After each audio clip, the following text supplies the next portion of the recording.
El término masacre del desembarco es el más empleado para referirse a la batalla de Isstvan V, uno de los puntos de inflexión más importantes de la Gran Guerra Civil Galáctica que afectó al Imperio de la Humanidad al principio del 31º milenio, conflicto conocido como la herejía de Horus, una gigantesca guerra civil que desgarró al Imperio desde dentro.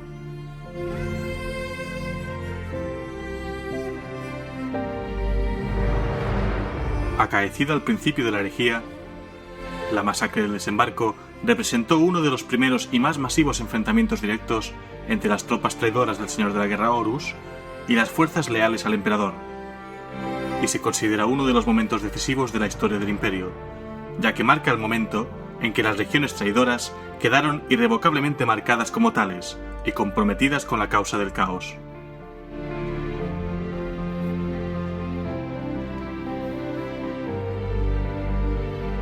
Durante la masacre, 3 legiones leales de marines espaciales, los Manos de Hierro, los Salamandras y la Guardia del Cuervo, fueron traicionadas por otras 4 legiones que creían que eran leales al Emperador de la Humanidad, aunque ya habían traicionado al Imperio y se habían puesto al servicio del rebelde Señor de la Guerra Horus y del Caos.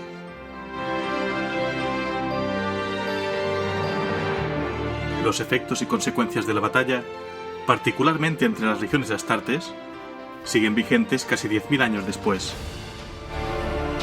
pues algunas de las legiones que participaron en el conflicto se vieron diezmadas o contrariadas, y eso les impidió contar con todos sus efectivos e incluso con sus primarcas para la batalla decisiva que estaba por llegar en Terra. Si Isstvan III era la caída del velo y la revelación de la herejía de Horus, Isstvan V fue la batalla en la que tanto el emperador como su más amado hijo convocaron sus fuerzas y pusieron las cartas sobre la mesa. Solo podía haber un emperador de la humanidad.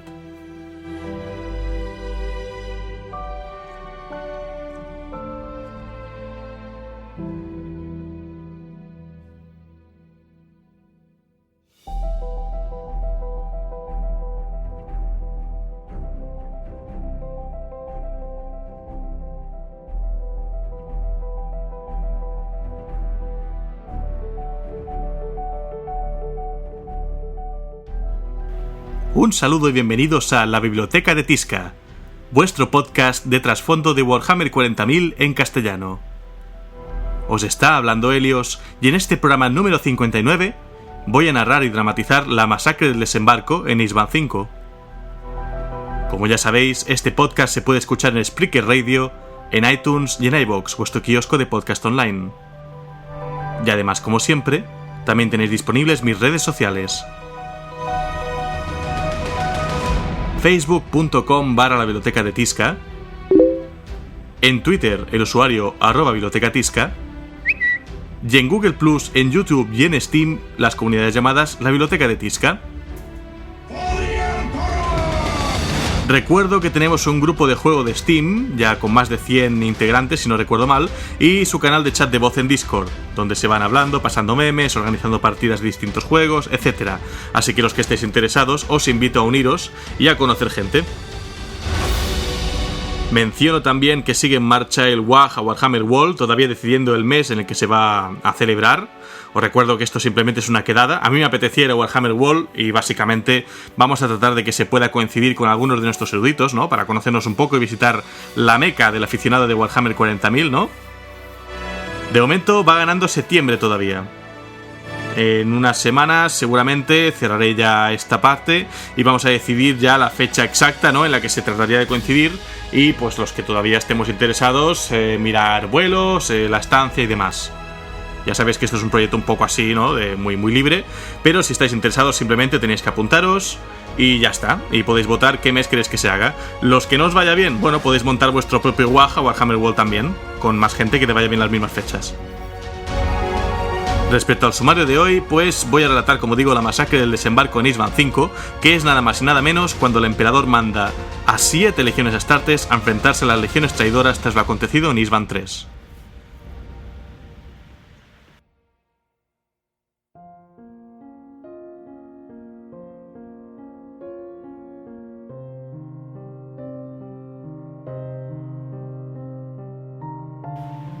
Hasta poco antes de la batalla de Isstvan V, la rebelión de Horus estaba desarrollándose en su mayoría según los planes.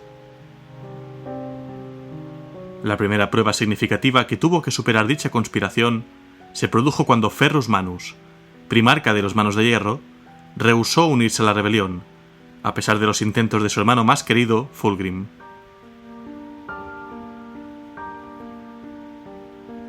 La negativa de Manus forzó a Fulgrim y a su pequeño contingente de astartes de los hijos del emperador a abandonar violentamente la reunión, una acción sorpresa que causó un daño considerable a la flota espacial de los Manos de Hierro. Horus, que estaba convencido de que Fulgrim conseguiría convencer a Ferrus Manus, había contado en sus planes con la presencia de la Gorgona en su bando. La noticia de lo contrario, que llegó tarde debido al retraso que sufrió Fulgrim durante su viaje a través de la disformidad hacia el sistema Isstvan, irritó al Señor de la Guerra, ya que las fuerzas de Horus sufrirían inevitables bajas adicionales, imprevistas e inevitables, que se sumarían a las ya causadas por la extensa duración, tampoco prevista, de la batalla de Isstvan III, que aún estaba desarrollándose. Horus ordenó por ello a Fulgrim y a la sección de los hijos del emperador no asignada a Isstvan III que se desplazaran hacia Isstvan V y que crearan allí una posición fortificada. Fulgrim eligió una fortificación preimperial y una muralla defensiva situada en el borde de la depresión de Urgal como punto central de la fortificación. Con la ayuda de los miembros del Mechanicum Oscuro, que colaboraban con las fuerzas de Horus, creó en poco tiempo una vasta red de trincheras, baluartes y fortificaciones en torno a la muralla y a la fortaleza, colocando baterías antiaéreas y silos de misiles defensivos antiaéreos superficie-órbita en torno y tras el perímetro. La fortaleza fue parcialmente reconstruida y reforzada, instalando además un escudo de vacío protector. Toda la instalación serviría como puesto de mando de Horus en la batalla que siguió. Entretanto, llegaban a Terra las noticias sobre la rebelión.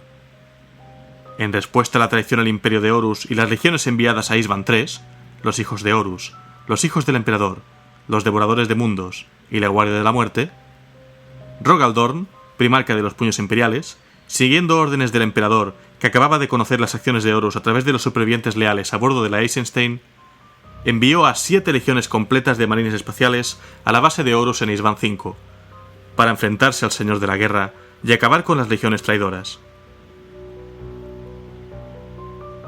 Atacarían en 2 oleadas, y quedarían bajo el mando directo y completo del primarca de los Manos de Hierro, Ferrus Manus.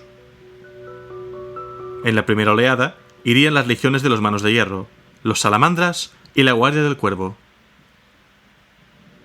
La segunda oleada estaría compuesta por la Legión Alfa, los Amos de la Noche, los Guerreros de Hierro y un gran contingente de los Portadores de la Palabra, que su primarca Lorgar había estacionado en el sistema. Incapaz de trasladar hasta Isstvan a toda su legión a tiempo, debido a los daños sufridos por la flota en el enfrentamiento con Fulgrim durante su huida de la reunión, Ferrus Manus decidió viajar en la nave de los Manos de Hierro, Ferrum, junto con su élite de exterminadores, los Morlocks. Sin que ni Dor ni Ferrus Manus lo supieran, los Amos de la Noche, la Legión Alfa, los Guerreros de Hierro y los Portadores de la Palabra ya habían rechazado servir al emperador y habían desertado para unirse a la causa de Horus, habiendo recibido de éste instrucciones de mantener su lealtad al caos como un asunto secreto. Al acabar los combates de Isstvan III, Horus trasladó sus tropas a Isstvan V, instalándose en las obras defensivas de Fulgrim.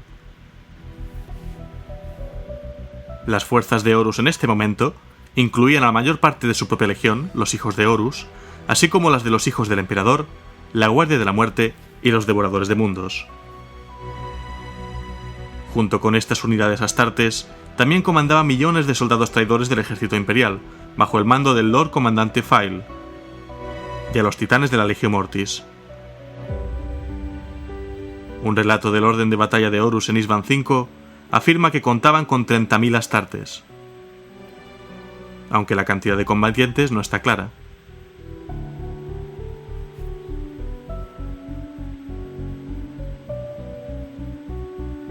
Así, Con estos preparativos, empezó el primer acto de esta masacre, la invasión. Y la sangre de su hermano clamará por él desde la tierra, y exigirá venganza. Transcripción autolingua. Conducto astropático trans Epsilon Zul. Retransmisión Sol Lorin.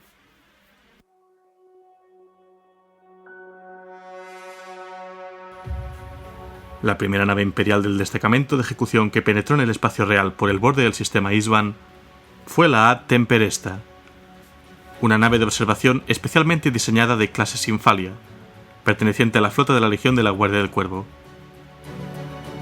Equipada con sudarios anti-auspex y sistemas sensores sin rival entre las naves de cualquier otra legión, excepto quizás la Legión Alfa, había pocas naves mejor preparadas para la misión planteada al servicio del Imperio. Salió del Imperio a gran distancia del núcleo del sistema, trazando una trayectoria diseñada para enmascarar su aparición, antes de usar solo motores gravíticos para impulsarse por su rumbo. Como una sombra negra en medio de la negrura, con el soporte vital y todos los sistemas superfluos desconectados y mudos, su pequeña tripulación de astartes y servidores potenciados llevó a cabo una silencia vigilia en los oscuros y escarchados pasillos y cámaras de Auspex de su nave, mientras la Ad Temperesta viajaba en una amplia órbita en torno a la estrella de Isban, viéndolo todo sin ser vista. Observó y escuchó. Al principio, la Ad Temperesta encontró un sistema desierto, salvo por los fantasmas de los muertos y los débiles ecos de la batalla. Isban 3 había sido antaño una bulliciosa esfera de vida humana, que años atrás la propia Guardia del Cuervo había conquistado para el Imperio. Pero ahora era un cadáver envuelto en hirviente ceniza negra, azotado por las secuelas del virus devorador de vida y la furia del bombardeo orbital. Los restos de radiación y los escombros aún tibios demostraban que también se había producido una batalla espacial en la vecindad del tercer planeta, pero los culpables no dejaron rastro. El área en torno al propio sistema parecía vacía de naves enemigas.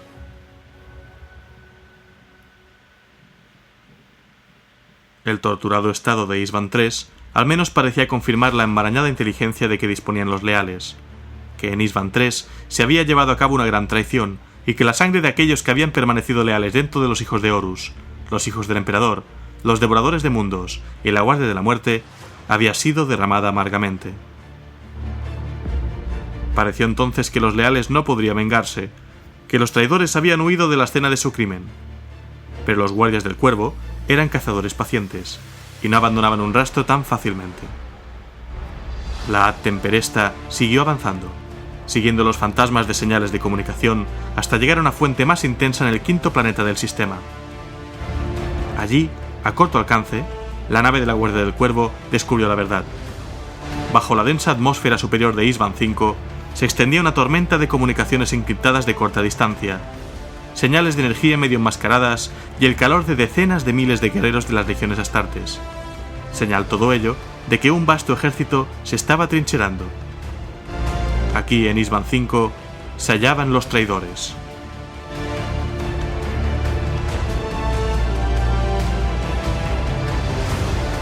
Cuando la información del objetivo fue retransmitida astropáticamente a las flotas leales que se aproximaron al sistema Isban, fue recibida con una mezcla de fervor belicoso y algo de inquietud.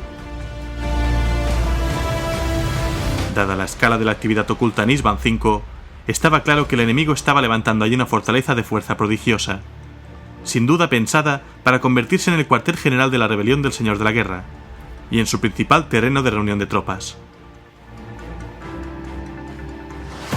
La ausencia de la flota traidora, sin embargo, era un problema más preocupante, aunque quizás se podía explicar por la necesidad de reunir recursos y suministros apresuradamente desde sistemas distantes en previsión del inminente conflicto. Y si en verdad los traidores estaban seguros de que ningún contraataque de gran tamaño podía ser lanzado aún sobre ellos, una jugada tan atrevida encajaba con el carácter conocido del Señor de la Guerra. Las pictocapturas de larga distancia de la Ad Temperesta mostraban los estandartes personales de Horus y Fulgrim ondeando sobre las reconstruidas fortificaciones ancestrales de las ruinas de Urgal en Isban 5, mientras figuras con servoarmadura y la maquinaria del Mechanicum se esforzaban sin cesar por levantar nuevas defensas. Y esta prueba condenatoria entre todas fue la que decidió el destino de lo que estaba por venir.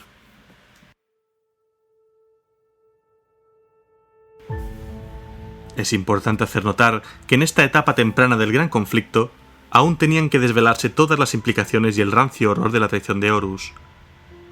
Y tanto sus motivaciones como las asesinas profundidades de su ambición seguían sin estar claras, mientras el Imperio creía de corazón que tenía ventaja tanto en fuerza material como en capacidad de acción. Había aún algunos entre los leales que seguían totalmente estupefactos por la posible razón de la perfidia del Señor de la Guerra. Y mientras la flota de castigo era enviada a aplicar justicia sobre los traidores, en los consejos privados de aquellos que sabían del asunto, que aún no eran ni de lejos vox populi, se hablaba de enajenación mental o locura megalomaníaca por parte de Horus, o incluso del canceroso control de alguna especie alienígena como los Crave o los esclavizadores, como posible causa de esta repentina traición.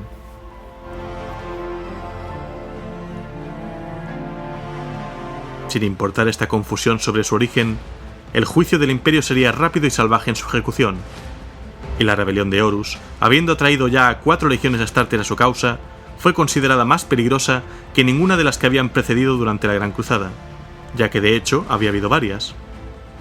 Pero también se creía en general que Horus se contentaría con crear un imperio propio como rival del trono. Aunque visto en perspectiva se trata de una suposición falsa, con esta hipótesis en mente, la selección de Isban, un sistema estratégicamente situado en el cruce de varias rutas disformes estables, pero a la vez lejos de la sede del poder del Imperio, como base de su rebelde dominio, tenía cierto sentido. Igual que lo tenía la idea de un ataque inmediato antes de que el bastión de los traidores quedase totalmente establecido. Para Ferrus Manus, la ausencia de las flotas de las legiones traidoras en el sistema Isban no era tanto una causa de sospecha como una oportunidad que no debía ser desperdiciada. Mediante el fallido intento de Fulgrim y sus hijos del emperador de atraer a Ferrus Manus a la causa de los traidores y la huida de la Eisenstein y la traición de Isban III, el Imperio había sido alertado de la conspiración del Señor de la Guerra mucho antes de que el architraidor estuviera preparado para ello. Y para la sombría mente del Señor de los Manos de Hierro, era un error que el enemigo pagaría caro.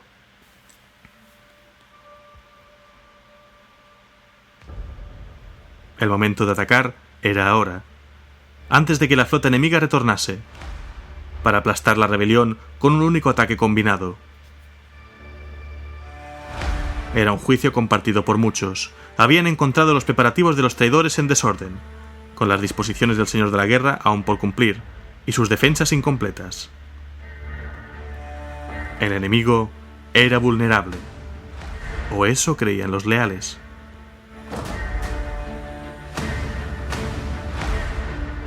La erupción de tantas naves poderosas en el espacio real a tan corta distancia del objetivo no era algo que se pudiera ocultar a los ocupantes del planeta. Lo que importaba era la velocidad y la furia con la que se llevaba a cabo el ataque. Y los salamandras, la Guardia del Cuervo y los Manos de Hierro estaban todos decididos a cumplir estos requisitos con una fuerza enfática. Entretanto, en la superficie del planeta, un enemigo salvaje mayor que cualquier conocido hasta la fecha, sus propios hermanos, les aguardaba con la misma resolución. En cuestión de minutos, se desenvainarían espadas contra hermanos juramentados, y se derramaría sangre no solo entre las legiones que se habían levantado contra el emperador, sino también entre las legiones astartes enteras contra otras hasta su destrucción. El cataclismo se desataría y la guerra de la herejía de Horus comenzaría de verdad. Sobre el plan de ataque, la decisión de lanzar un ataque inmediato con todas las fuerzas disponibles sobre las posiciones traidoras en el planeta fue tomada por Ferrus Manus. Como líder veterano de los primarcas de la primera oleada, el agraviado Señor de los Manos de Hierro no toleraría ningún retraso. Algunos informes supervivientes indican que el primarca de los Manos de Hierro rechazó el consejo cauteloso de Vulcan de guardar al grueso de los leales antes de lanzar el asalto, y tomó el preocupado y taciturno silencio de Corax como aceptación. Pero en cualquier caso, es seguro que Ferrus Manus había trazado rápidamente planes de invasión inmediata antes incluso de haber llegado al sistema Isban, imaginando con su belicosa mente un centenar de posibles escenarios de ataque y defensa, y refinándolos después con los datos de inteligencia enviados por el Ad Temperesta.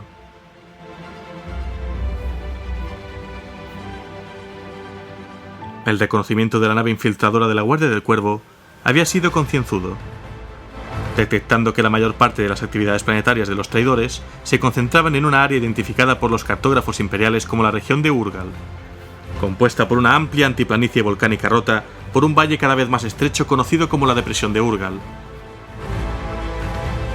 A la cabeza de esta depresión, donde entraba en contacto con la meseta, se encontraba una escarpada sierra de montes y gargantas rocosas.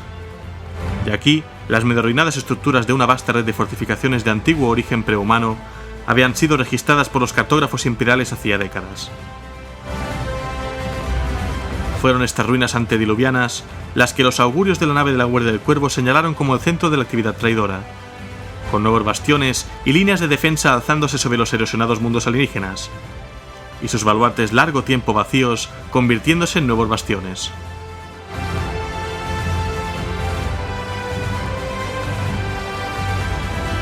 Con el vasto grueso de la meseta volcánica elevándose tras ella, y una traicionera maraña de gargantas, acantilados y desfiladeros extendiéndose por sus flancos, la fortificación era una posición defensiva formidable.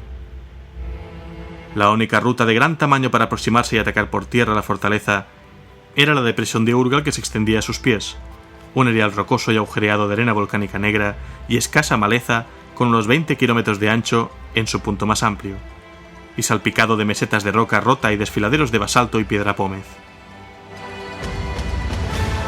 Esta defensa natural había sido reforzada con una red de trincheras y búnkeres cuya extensión no podía determinarse con seguridad desde la órbita. En otros lugares de la región se identificaron otros puestos avanzados menores, mientras que en el límite opuesto de la meseta de Urgal, a unos 30 kilómetros de la línea defensiva principal, en los cavernosos confines de una garganta particularmente profunda y escarpada, se detectaron varias señales débiles de reactores escudados, lo que según los expertos del Mechanicum indicaba la presencia de titanes de batalla ocultos y en reposo.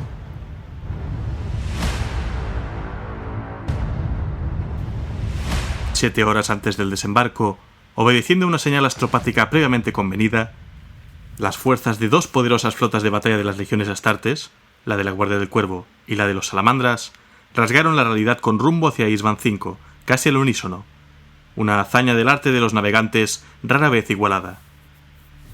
Y a su cabeza se encontraba la Ferrum, el acorazado clase gloriana de Ferrus Manus y de la élite de su legión de los Manos de Hierro. La armada de los marines espaciales salió de la disformidad tan cerca del planeta como se consideró posible, trazando vectores de ataque convergentes y lanzándose de inmediato a toda potencia hacia el bastión traidor. En respuesta, llegó una tormenta de brillantes señales de energía desde la superficie planetaria cuando los traidores se dispusieron a combatir al reaccionar repentinamente sus sistemas de alerta temprana ante la masiva incursión. Se lanzaron misiles orbitales desde lanzaderas móviles ocultas en los desiertos de Isban V, elevándose hacia los cielos sobre columnas de fuego mientras se desplegaban apresuradamente los escuadrones de defensa. Contra un escuadrón incursor o incluso un solo grupo de batalla vengador intentando lanzar un ataque oportunista sobre los traidores, este despliegue de potencia de fuego podría haber prevalecido, o al menos impedido un asalto terrestre. Pero contra la fuerza combinada de dos flotas astartes, más la Ferrum como vanguardia, fue prácticamente inútil, y barrido sin que los atacantes sufrieran una sola pérdida. A través del impotente tiroteo, las naves leales se lanzaron al frente, hacia la atmósfera superior del planeta. El aspecto ornamentado y salvaje de los cascos reptilianos de bronce y esmeralda de las naves de los Salamandras contrastaba con el negro de las de la Guardia del Cuervo, más oscuras que el vacío por el que volaban, y a su cabeza iba la despiadada e hiriente espina de hierro de la Ferrum, descendiendo como una lanza arrojada por la mano de un dios enfurecido. Esto no sería un mero bombardeo orbital, ni el impersonal arrasamiento de un mundo desde la fría oscuridad del espacio, sino una invasión, una purga. El enemigo sería atacado de frente, mano a mano, la sangre de los traidores derramada y los castigos aplicados cara a cara. Solo así se limpiaría la mancha de la traición. El honor exigía el enfrentamiento, al igual que la seguridad, Rogaldorn había ordenado que los hijos díscolos del emperador debían morir por sus crímenes, y nada menos que sus cuerpos mutilados bastaría para probar la victoria. Siguiendo la estela de las naves de guerra astartes, venían las de sus siervos, con sus motores esforzándose por mantener el paso. Transportes de tropas del ejército imperial, macrocargueros llenos de máquinas de guerra y munición, naves de escolta, barcazas de guerra del Mechanicum y una única arca Titanicus, roja como la sangre, de la Legio Atarus, la cual se había unido a la flota apenas unos días antes. Rara vez, incluso en el cenit de las conquistas de la Gran Cruzada, se había reunido una fuerza tan poderosa para atacar un solo punto geográfico. Pero aún habrían de desatarse más fuerzas, pues los registros disformes de la Armada ya estaban trazando el rumbo de aproximación de las otras 4 legiones que se iban a unir al asalto, a tan solo unas horas de viaje del sistema. Así daba comienzo el segundo acto de esta masacre, la primera oleada. El héroe tiene por tumba la galaxia entera. Extracto del manual Memoriam del Ejército Imperial, por el iterador Karrai Rakal. La furia desatada desde la órbita fue suficiente para rasgar la atmósfera de Isban V, como la piel de una fruta demasiado madura. Una docena de barcazas de batalla y grandes cruceros tronaron al unísono y golpearon al planeta. Los cielos sobre la línea de fortalezas de Urgal se convirtieron en un mar de llamas y relámpagos fosforescentes cuando los martillazos de los disparos de lanza y las ojivas de racimo llovieron sobre una veintena de chisporroteantes escudos de vacío y retumbaron contra flanqueantes campos de energía levantados sobre las defensas. Estas barreras de arcana ciencia, a pesar de lo imposiblemente resistentes que eran, no eran infalibles, y aquí y allí se estremecieron y se vinieron abajo, mientras el terreno de sus parches de cobertura sufría el ataque sin protección alguna. La tierra se sacudió, las arenas temblaron, y las rocas y montañas que rodeaban la zona de impacto se partieron y rompieron.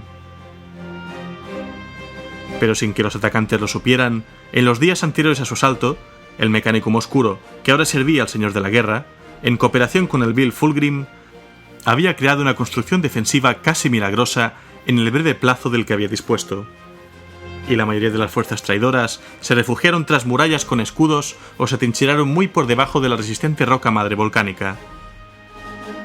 En otros lugares, sin embargo, el enemigo resultó peor parado. En las llanuras desérticas, los lanzamisiles defensivos móviles de los traidores, que aún se esforzaban por rearmarse o redesplegarse, fueron barridos de un plumazo, proyectando enormes nubes fungoides de polvo al ser engullidos por las llamas. Asimismo, varias subfortalezas y puestos avanzados, marcados para su destrucción durante la silenciosa vigilia de la Temperesta, fueron arrasados y aplastados al tener unas defensas muy inferiores a las levantadas en Urgal. Aunque no logró romper la defensa del enemigo en la línea fortificada, el bombardeo orbital cumplió su propósito principal. Entretuvo al enemigo y le impidió contrarrestar lo que ocurrió a continuación.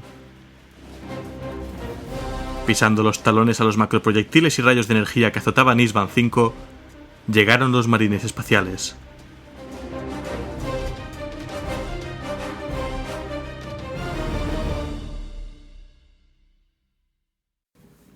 Primero descendieron centenares de cápsulas de desembarco y arietes de asalto, cayendo como una lluvia de acero sobre el planeta, y la carga letal de la Ferrum fue la primera en tomar tierra. En este primer asalto iba el propio Ferrus Manus, hambriento de la sangre de aquellos que habían traicionado a su padre. Medio cegadas y dañadas por el bombardeo y la tormenta de estática y radiación que éste había dejado a su paso, las defensas antiaéreas traidoras tardaron en reaccionar, pero tal era la tormenta de unidades de asalto que venían hacia ellas, que aquellas que lograron disparar a los cielos en muchos casos no podían fallar, y nuevas explosiones florecieron en la estratosfera, marcando con escombros incinerados que trazaban estelas como de cometas la muerte de guerreros que nunca alcanzarían las arenas negras de Isban V con vida. Pero tal era la implacabilidad de la primera oleada de ataque y la precisión y coordinación con la que había sido ejecutada, que por cada cápsula o garra de desembarco que era aplastada durante el descenso, una docena o más aterrizaban intactas, vomitando su cargamento de astartes contra los dientes de las líneas exteriores de defensa traidoras. Los patrones precisamente calculados de la Gorgona les habían llevado al mismo borde de los escudos de la fortaleza, muy por delante del matadero previsto y tan cuidadosamente preparado en las laderas de la depresión por los traidores. Mientras los cielos aún aullaban con el peso del metal en caída libre y la tierra se sacudía con un centenar de impactos de aterrizaje, comenzó la matanza. Los astartes traidores surgieron de sus trincheras y búnkeres y se encontraron a sus iracundos enemigos ya sobre ellos. La lucha se libró a cortas distancias, una batalla tan salvaje y despiadada como cualquiera de las presenciadas a lo largo de toda la Gran Cruzada. Hermano contra hermano, sobrehumano contra sobrehumano, sin dar ni pedir cuartel. Los vólteres resonaban a bocajarro partiendo ceramita. Las armas de sierra aullaban y chisporroteaban al morder las placas de blindaje o penetraban profundamente en las junturas desatando fuentes de sangre. En unos instantes fue obvio que esta no sería ninguna batalla como las libradas hasta la fecha por las legiones astartes, pues aunque eran marcadamente diferentes en temperamento y tradición, cada legión era aproximadamente igual a las demás en términos de armamento y habilidad. No obstante, ya en estos primeros minutos, centenares murieron, y en el sangriento cenagal de brutalidad que siguió a continuación, el peso numérico y el armamento del primer asalto leal sirvieron de poco, pues la victoria se la llevaron solo los más salvajes y afortunados.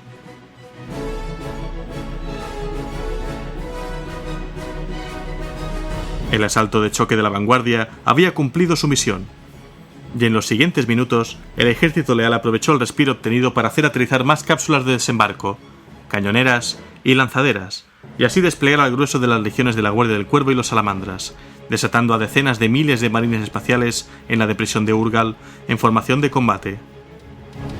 Avanzando rápidamente, las legiones leales atravesaron en dirección a la lucha el bosque de cápsulas de desembarco vacías que se extendían entre ellas y la línea de frente, mientras sus blindados pesados y su artillería aguardaban en las alturas para desplegarse en la zona de desembarco cuando quedase despejada.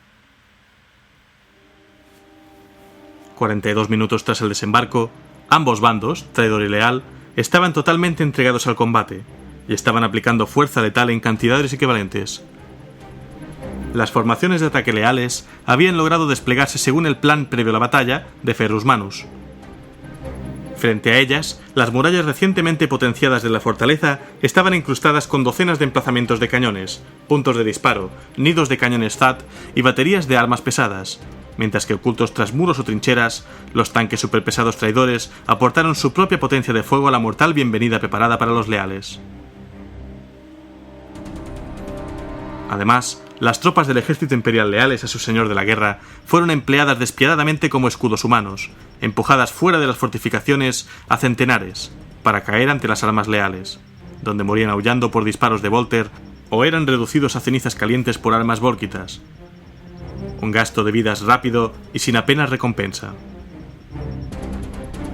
Atacando por el norte hacia la fortaleza, el flanco izquierdo de los leales fue ocupado por el grueso de la legión de los Salamandras. Aquí la topografía del campo de batalla ofrecía el acceso más igualado a la fortaleza, pero también se daba la mayor concentración de zigzagueantes trincheras y reductos, destinados a impedir dicho acceso. Estas defensas eran guarnecidas por centenares de los amargamente tenaces guerreros de la Guardia de la Muerte, y los Salamandras se vieron obligados a luchar por cada ensangrentada pulgada de terreno. Con su primarca Vulcan a la cabeza, los Salamandras convirtieron una trinchera tras otra en ríos de fuego, pero fueron respondidos por la Guardia de la Muerte con sus propias llamas corruptas. Sin embargo, por encima de esta zona de guerra, se alzaba una amenaza mucho más terrible: el colosal cuerpo negro del Dies Irae, un titán Imperator de la Legio Mortis y una de las máquinas de guerra más poderosas jamás creadas por la mano del hombre. Flanqueado por una escolta de titanes Warhound, su apocalíptico armamento superaba en poderío y en alcance cualquier otro arma del campo de batalla, y consumió a centenares de legionarios leales con cada disparo, amenazando incluso las zonas de desembarco en las que derribaba las Stormbird y Thunderhawks con una facilidad desdeñosa, mientras se cernían para descargar a sus pasajeros. En el flanco derecho había un laberinto de pilas de roca rota, mesetas prominentes y grietas repentinas que cubrían un área de más de 4 kilómetros de ancho, y que varias compañías de los hijos de Horus habían escogido como terreno de caza, fortificándolo con líneas aegis, alambre de espino y bastiones prefabricados. Conociendo de sobra su habilidad para maniobrar y entablar una guerra fluida, Ferrus Manus había asignado este flanco al grueso de la Guardia del Cuervo, y en este sector la batalla cobró vida propia. convirtiéndose en una anarquía fracturada de combates de guerrilla entre los veloces ataques desde las sombras de la Guardia del Cuervo y la furia repentina y las crueles tácticas de manada de los hijos de Horus.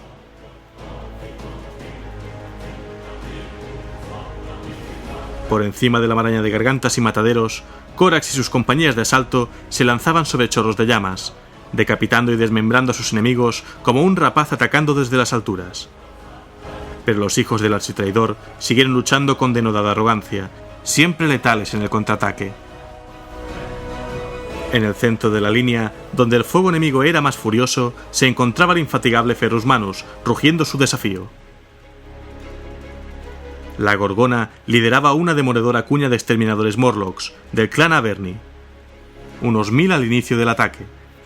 Y a su alrededor se agrupaban los supervivientes de la vanguardia y 6 manípulos de autómatas de batalla de la Legión de los Manos de Hierro, desplegados para reforzar su avance. El primarca aplastaba y mataba con sus manos de plata desnudas, desgarrando al enemigo con una rabia inhumana y fría contra la que ni siquiera los astartes podían resistir. Allí donde la Gorgona lideraba el asalto, los guerreros de los hijos de Horus y de los hijos del emperador se batían en retirada por igual.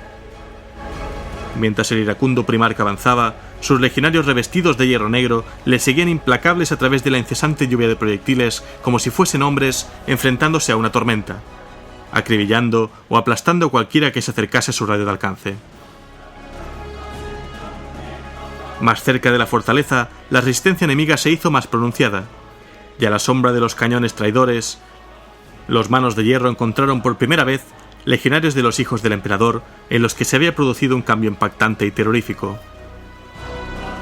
Su antaño perfecta panoplia de guerra estaba ahora profanada y degradada, cubierta de pieles humanas colgadas como decoraciones de carnaval. Habían provocado terribles mutaciones en su propia carne, y aullaban llenos de éxtasis hasta cuando eran reventados por los disparos o cortados por las espadas. Entre ellos había otros hijos del emperador, cada uno de los cuales portaba extrañas armas sónicas cuyas discordantes notas eran capaces de rasgar el suelo y partir el aire, y de matar incluso a aquellos protegidos por la inviolable armadura de un exterminador. Y aunque ni siquiera estos extraños y terribles enemigos podían refrenar a los Manos de Hierro, siguieron lanzándose al combate, si bien eran cada vez más escasos a cada minuto que pasaba. El implacable avance de Ferrus Manus y sus guerreros no fue en vano.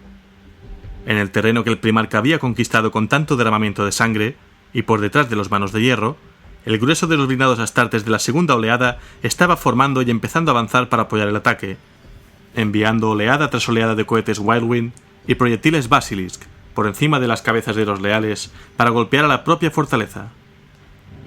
Manteniendo el ritmo del bombardeo, ahora que las naves en órbita se tenían que contener para no arriesgarse a acertar a sus propios aliados. Los leales obtuvieron aún más ventaja cuando una punta de lanza de 30 Land Riders y tanques de asalto Spartan de los Salamandras se reunió y concentró los disparos de sus cañones láser, atrapando al Dies Irae en una red de luz abrasadora. Tal fue la ferocidad de este huracán de energía que el poderoso Titan Imperator se vio obligado, con su blindaje brillando rojo como un ascua, a retirarse en parte a la sombra del bastión alienígena, mientras sus escudos de vacío se recargaban, dejando atrás a uno de los Warhounds de su escolta hecho una ruina ardiente. Poco después, las últimas naves de desembarco pesadas del ejército imperial leal tomaron tierra, y compañías blindadas enteras de tanques Malcador y Baneblade rugieron al marchar al frente, algunos apoyando al bombardeo de la fortaleza, otros separándose para atacar objetivos secundarios atrincherados en las laderas de los montes que delimitaban la depresión de Urgal. El trueno y la conmoción de tanta artillería desatada en un espacio tan confinado sacudieron la tierra y levantaron grandes nubes de arena negra como si se tratara de un vendaval. Tal era el conmocionante tumulto que centenares de auxiliares humanos, a pesar de su veteranía en las guerras de la Gran Cruzada, cayeron simplemente de rodillas paralizados por el terror, o perdieron el juicio y tuvieron que ser ejecutados por sus supervisores para que no pusieran en peligro a sus camaradas. Lenta e inexorablemente, la línea traidora empezó a combarse peligrosamente hacia atrás.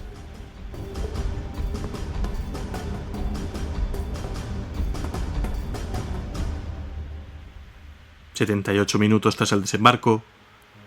como si sintieran el peligroso empuje que estaban ganando los leales, las fuerzas traidoras se lanzaron al contraataque, y los primarcas traidores salieron al combate. Haciendo una salida desde la fortaleza, Angron, sediento de sangre y rugiendo como una bestia de una era perdida y terrible, dirigió una carga que partió en dos la línea leal como una cuña clavada a martillazos, penetrando entre los manos de hierro del centro y la guardia del cuervo del flanco derecho, separándolos antes de volverse sobre esta última con sus devoradores de mundos, desatando exterminadores salpicados de sangre con grandes hachas de energía encadenadas a sus manos para poder cargar libremente a través de la maraña de guerreros sin preocuparse de a quién mataban, fuera amigo o enemigo.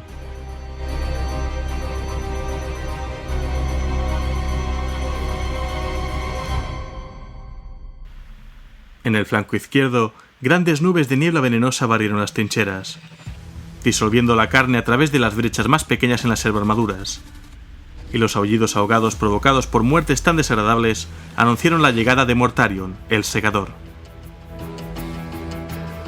Con amplios barridos de su guadaña, el primarca de la Guardia de la Muerte cortó a los salamandras que se cruzaron en su camino, y ni siquiera los firmes dracos de fuego pudieron detener su sombrío avance, aunque gracias a su habilidad marcial y a su sacrificio se frenó el número de bajas que causaba.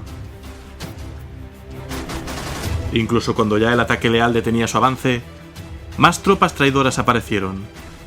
La élite de los hijos de Horus, compuesta por escuadras segadoras y exterminadores Justairin, y dirigidas por el temido Abaddon, quien lanzó una contracarga por todo el campo de batalla con un salvajismo sin freno, mientras que las escuadras de apoyo pesado traidoras se desplegaron en las colinas exteriores de la depresión para lanzar implacables fuegos cruzados, aunque fueron respondidas por alas de ataque de deslizadores de ataques Javelin y cañoneras Storm Eagle, o hechas saltar por los aires por los rayos aniquiladores de las caronadas Volquitas, cuando los tanques superpesados Glaive de los salamandras adoptaron posiciones defensivas en los flancos de las fuerzas leales.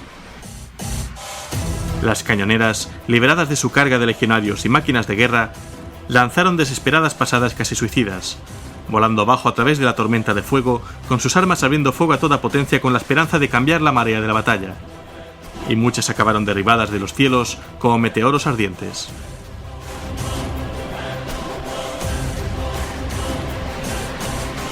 «96 minutos tras el desembarco, con las líneas de batalla convertidas en un enorme y sangriento punto muerto de carnicerías y tormentas de fuego, los auxiliares de la flota se desplegaron por fin en la zona de desembarco, que acababa de despejarse de naves de desembarco astartes.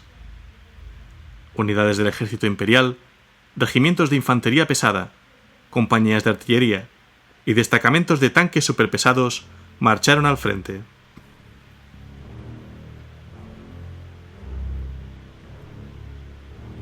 Pero tan confinado era el espacio en que entraban ahora, pues el terreno entre la zona de desembarco y las líneas del frente se habían convertido en un atasco de vehículos ardientes y cuerpos destrozados, que se amontonaron hasta el punto de que ningún proyectil o misil del enemigo que los alcanzase podía fallar. Fue en este momento de confusión y discordia, en la retaguardia leal, cuando se envió una señal oculta y se abrieron búnkeres y reductos ocultos en las arenas negras que pisaban los leales, y de ellos emergieron escuadras suicidas de la Guardia de la Muerte y los Devoradores de Mundos,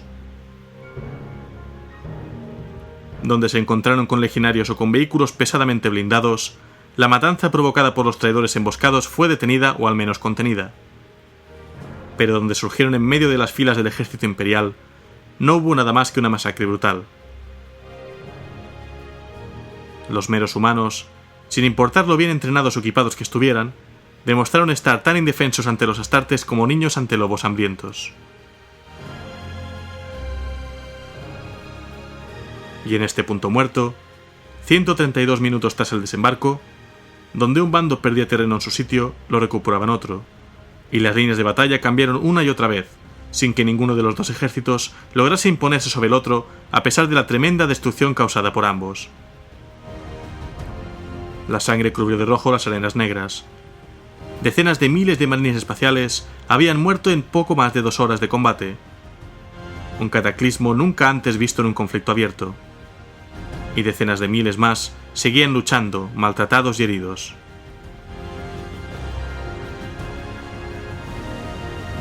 En muchos lugares del campo de batalla, los suministros de repuesto no podían alcanzar a los combatientes, debido a la densidad de tropas y al implacable bombardeo y contrabombardeo. En esas zonas, las hojas sierras se habían roto, las granadas se habían agotado hacía mucho, y los vólteres ya no tenían munición. En ambos bandos, se rescató el armamento de los muertos de entre la sangre y la tierra para continuar la matanza, o simplemente se golpearon mutuamente con los guanteletes blindados o con armas vacías reducidas a servir de mazas de metal. Ningún bando estaba dispuesto a ceder terreno, y la muerte estaba en todas partes. La batalla siguió rugiendo.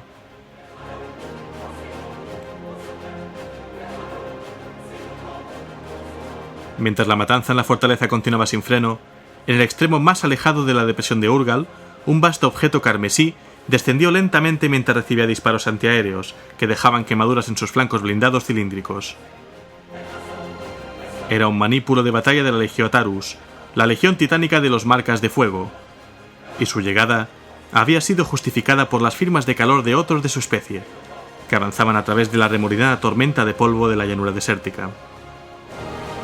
La Legio Mortis también se aproximaba, y junto a sus colosales pies corrían docenas de tanques Predator y escuadrones de reconocimiento motorizados y de motocicletas a reacción, procedentes de las legiones de los Hijos de Horus y de los Devoradores de Mundos. Los augurios mostraron que la Legio Atarus estaba superada en número y poderío. 2 Reavers y 3 Warhounds de los Marcas de Fuego se enfrentarían a un Warlord, 2 Reavers, un Nightgaunt y 2 Warhounds de los Cabezas de Muerte. Para responder a las veloces unidades blindadas y de ataque rápido de los Astartes traidores, solo disponían de un único cónclave aliado de la Legio Cibernética y de un escuadrón de blindados de apoyo del Mechanicum. Los fríos cálculos del Mechanicum estimaron la probabilidad de sobrevivir en menos de un 13% en sus comunicaciones codificadas con la Gorgona, que aprobó su decisión de atacar directamente al enemigo en vez de recibirlo a la defensiva y ser aplastados.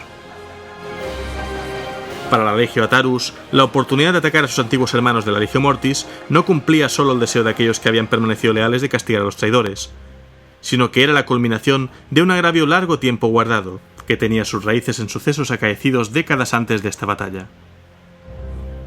Así fue que con ira justiciera, los titanes de los Marcas de Fuego hicieron sonar sus grandes sirenas y cargaron a la batalla contra su enemigo, y al hacerlo, se convirtieron en la primera legión titánica leal en combatir mano a mano con una legión titánica traidora en la herejía de Horus. La batalla que siguió fue breve pero brutal, con la Legio Atarus atacando con todas sus fuerzas a la masa de enemigos, decidida a infligir tanto daño como fuera posible, más que obtener ventajas estratégicas o siquiera sobrevivir. De este modo, lograron destruir al Warlord Aliento de Trueno, rematado por el puño de combate del Reaver Naga Roja del Princes Marakaru, antes de que su núcleo reactor fuese penetrado por el fuego vengativo de la Legio Mortis, lo que a su vez destrozó al propio Naga Roja y a docenas de tanques enemigos en una tremenda explosión. A pesar de su completa destrucción, la Legio Atarus logró con su contraataque neutralizar de facto al contingente secundario de la Legio Mortis, obligándolo a retirarse con graves daños para no volver a la batalla. La fuerza de flanqueo traidora, frenada y maltratada, fue destruida sistemáticamente a continuación por el grupo subyugador de los Manos de Hierro, que al verse incapaz de alcanzar el frente por el atasco de escombros y vehículos, había sido redesplegado por orden de Ferus Manus para defender la zona de desembarco de todo ataque. La compañía blindada de los Manos de Hierro acabó rápidamente con los atacantes, que estaban atrapados entre los cañones de los defensores y la furiosa tormenta de fuego atómico provocada por la destrucción de los titanes en el desierto a sus espaldas.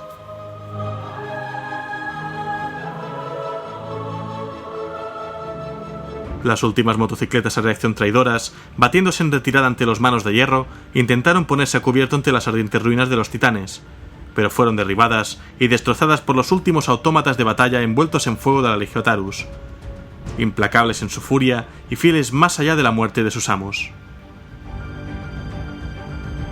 Así, 168 minutos tras el desembarco, se produjo un breve momento de respiro. Hacia el final de la tercera hora de la batalla, el puro peso del desgaste había empezado a obligar a separarse a los dos bandos enfrentados. Las bajas en ambos eran terribles, quizás alcanzando el 40% según algunas estimaciones hechas en medio de la batalla. Y con las armas pesadas de los leales ya desplegadas y desatando un torrente constante de disparos, hasta Mortarion y Angron habían tenido que contener sus asaltos. De un modo similar, los salamandras y la Guardia del Cuervo habían empezado a retirarse del frente para reformarse y rearmarse, al haber agotado sus suministros en la ferocidad de la batalla.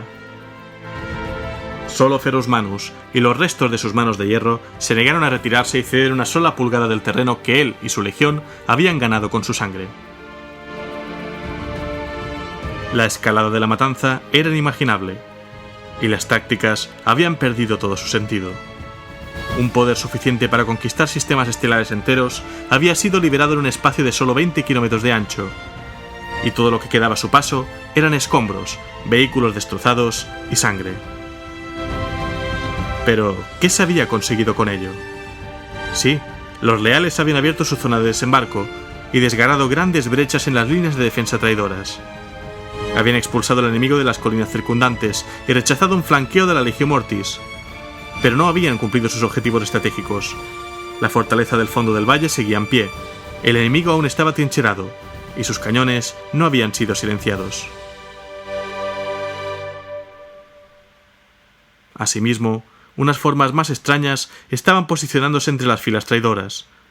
Imponentes y oscuras máquinas de guerra de origen desconocido, figuras encorvadas vestidas de harapos y guerreros con armaduras pintadas con los colores de las legiones traidoras, pero también cubiertas de espinas, remaches y trofeos sangrientos, hasta el punto de parecer tan alienígenas como cualquier enemigo encontrado en la Gran Cruzada.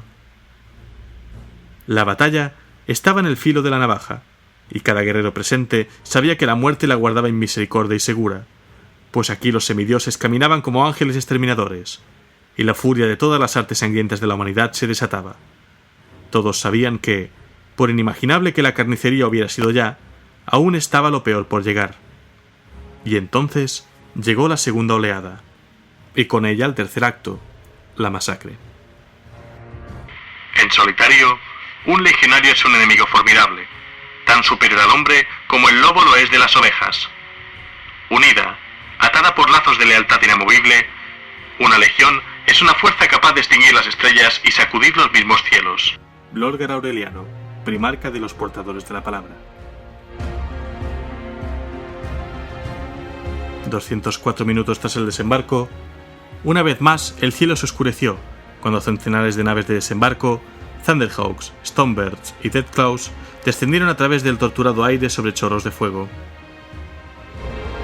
Reluciente azul acuoso, sombrío medianoche, gris granito, profundo carmesí y bruñido acero.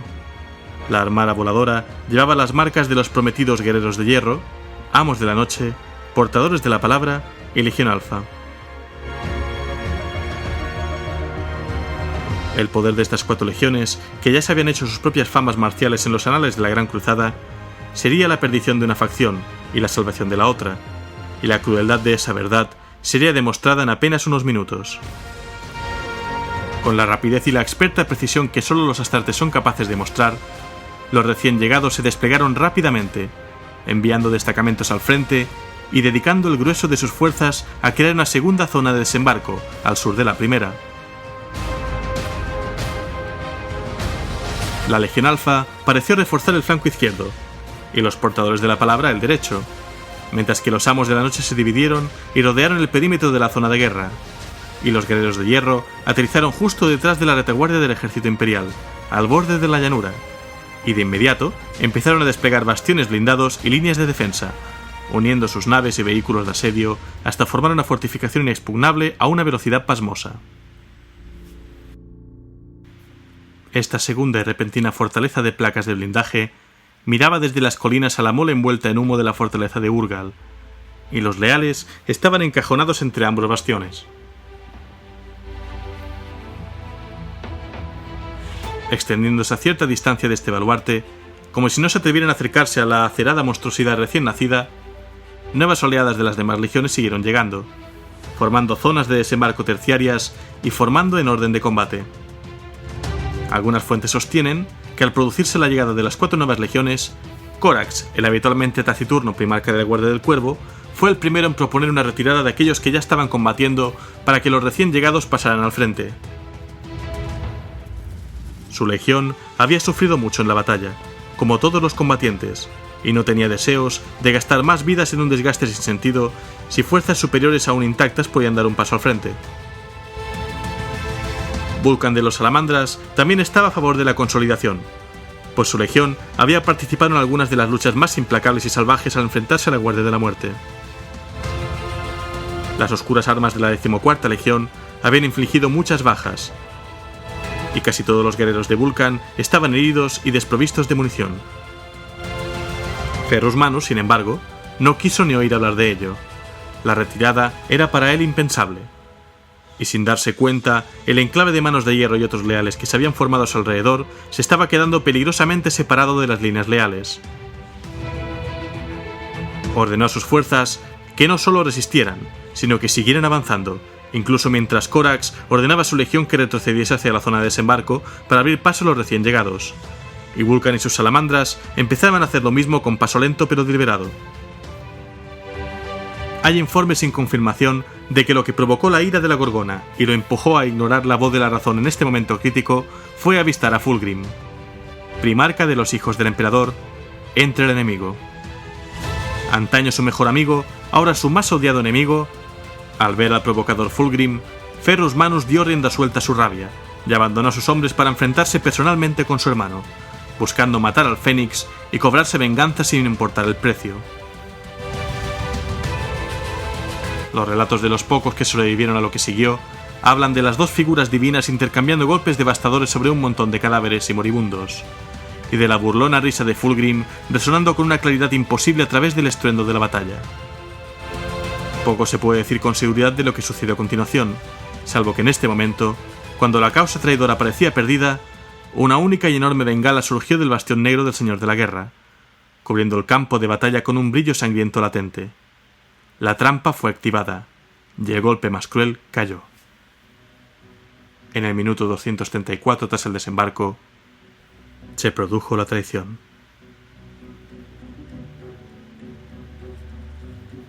Desde aquel oscuro día, ha habido afirmaciones y refutaciones sobre el rumbo exacto de los sucesos que se produjeron a continuación. ¿De qué traidor desenmascaró sus propósitos primero? ¿O de dónde golpeó la primera puñalada trapera? Pero los relatos de los pocos leales supervivientes de la superficie del planeta coinciden en que algunos miembros de la Guardia del Cuervo llegaron a acercarse lo suficiente a los portadores de la palabra como para reconocer a algunos y llamarlos por su nombre antes de que empezara la matanza.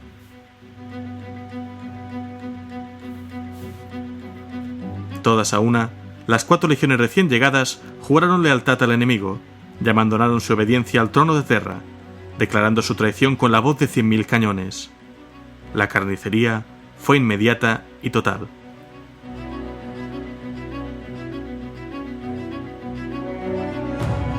Alcanzados a bocajarro, los incautos legionarios de los Salamandras y la Guardia del Cuervo fueron segados a centenares por aquellos a los que creían sus hermanos. Maltratados tanques y dreadnoughts que habían capeado la tormenta de 3 horas del combate más infernal jamás afrontado por las legiones astartes, se vieron atrapados en una granizada de disparos de misiles y láseres desde las filas de sus supuestos aliados, levantando explosivas piras fúnebres en oleadas por toda la línea leal. Las cañoneras de los amos de la noche rasgaron el cielo, dejando caer bombas de racimo y de fósfex, mientras aullantes rapaces nocturnos seguían sus estelas. Y sin previo aviso, la Legión Alfa ya estaba entre las apresuradamente levantadas estaciones Apothecarium de la retaguardia, asesinando con eficiencia despiadada, mientras sus veloces blindados y escuadras mecanizadas rodeaban a los salamandras antes de clavarse entre ellos con la precisión de un cirujano. Desde detrás de los acerados emplazamientos de los guerreros de hierro, la famosa artillería de la 4ª Legión habló.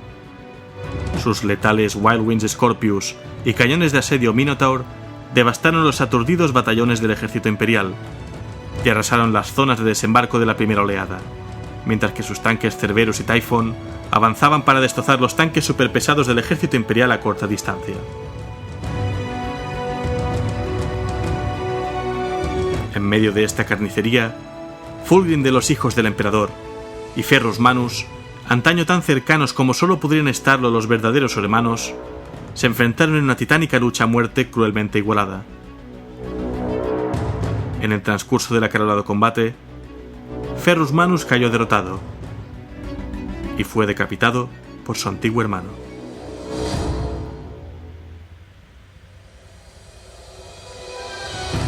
Fulgrim quedó súbitamente invadido por el dolor al ver a sus pies el cuerpo decapitado de su querido hermano. Fue en dicho momento de debilidad emocional en que el primarca de los hijos del emperador repudiaba su alianza con el caos cuando el gran demonio de Slaanesh, que habitaba en su poderosa espada demonio, le engañó para que bajara sus escudos mentales, poseyéndole. Así, Fulgrim dejó de existir como una entidad independiente, quedando encerrado en las profundidades de su mente y convirtiéndose desde entonces en un testigo mudo de las acciones del demonio, el cual entregó posteriormente la cabeza de Ferrus Manus a un deleitado Horus, aunque el señor de la guerra no estuvo muy contento con la posesión del cuerpo de su hermano por parte del demonio.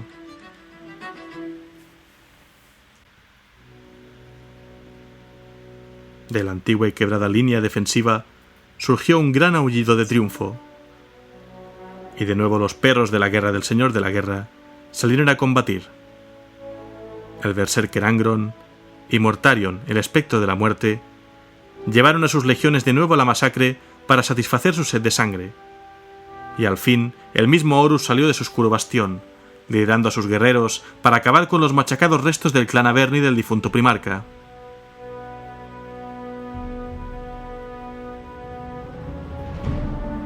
El Dies Irae, imponiéndose sobre toda la escena con sus sirenas de guerra aullando un toque fúnebre por los leales, volvió al ataque disparando con sus grandes cañones a los tanques que lo habían herido anteriormente, borrándolos del mapa.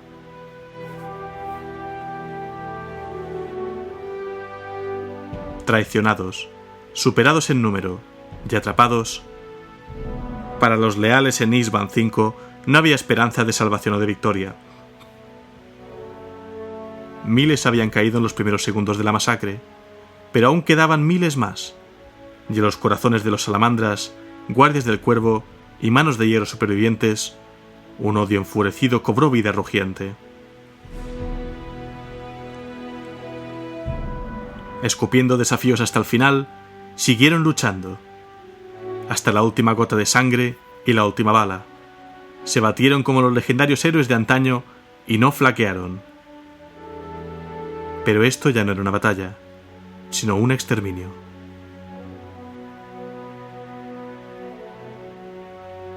Si antes había habido ordenados asaltos, ahora había una carnicería desenfrenada, una arremolinada lucha mano a mano en la que los cuerpos eran desgarrados, desmembrados, profanados, y los traidores caían sobre los leales que quedaban como bestias frenéticas, como si escucharan la risa de dioses sedientos.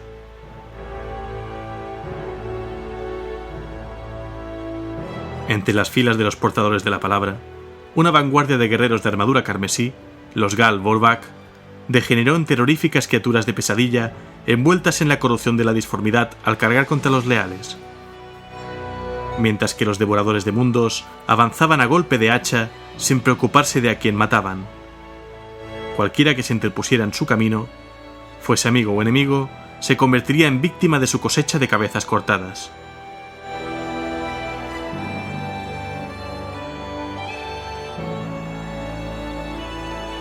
Como en señal de desprecio a semejante trabajo de carniceros, los guerreros de hierro tampoco parecían preocuparse por quién caía bajo sus disparos, haciendo caer sus bombas indiscriminadamente en su esfuerzo por destruir por completo sus objetivos primarios, mientras el implacable trueno de sus aniquiladores de hierro avanzaba segando fila tras fila de soldados imperiales en retirada.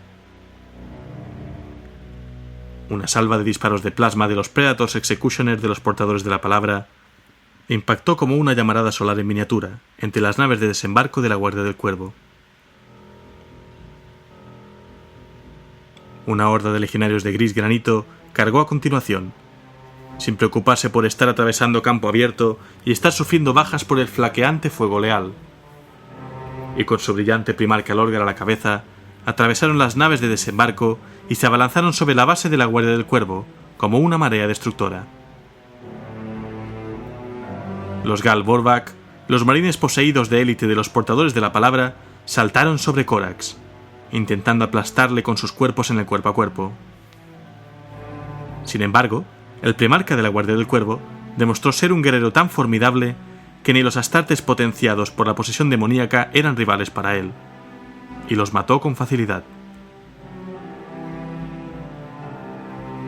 En un intento de detener esta masacre de sus hijos favoritos, Lorgar usó sus normalmente pobres y débiles poderes psíquicos para cargar a través de la multitud de guerreros, llegando justo a tiempo para evitar las muertes de los Galvorbag restantes, entre ellos Argel Tal, su hijo favorito. Tras un salvaje intercambio de golpes demasiado rápidos para ser seguidos por un ojo mortal, Lolgar Aureliano cayó sangrando a las arenas negras que tanta sangre habían bebido ya. Solo por la inesperada intervención de Conrad Kurz, primarca de los Amos de la Noche, logró Lorgar sobrevivir y el enloquecido Corax ser rechazado, perdiéndosele la vista a partir de ahí por un tiempo. Respecto a Vulcan, él y sus salamandras al fin se habían reagrupado para librar una desesperada defensa final, y fueron quizá los últimos en caer, rodeados por 1 millar de enemigos y engullidos en un cataclismo de disparos. La Legión Alfa fue la primera en retirarse de la matanza con sus objetivos cumplidos. Después, se dice, los hijos de la Hidra se marcharon en orden silencioso y en perfecta quietud contemplaron cómo se desarrollaba el último acto de despojo asesino cuando los cañones de los guerreros de hierro al fin callaron, y el resto se hartó a tomar trofeos, realizar oscuros rituales y desatar por completo su locura. En las arenas negras de Isban V, más de 300.000 marines espaciales yacían muertos. Un primarca había fallecido, y 2 estaban desaparecidos y se les creía muertos también, habiendo sido sus legiones prácticamente exterminadas. Y con ellos murió el sueño férreo del emperador, de un dominio humano sobre las estrellas.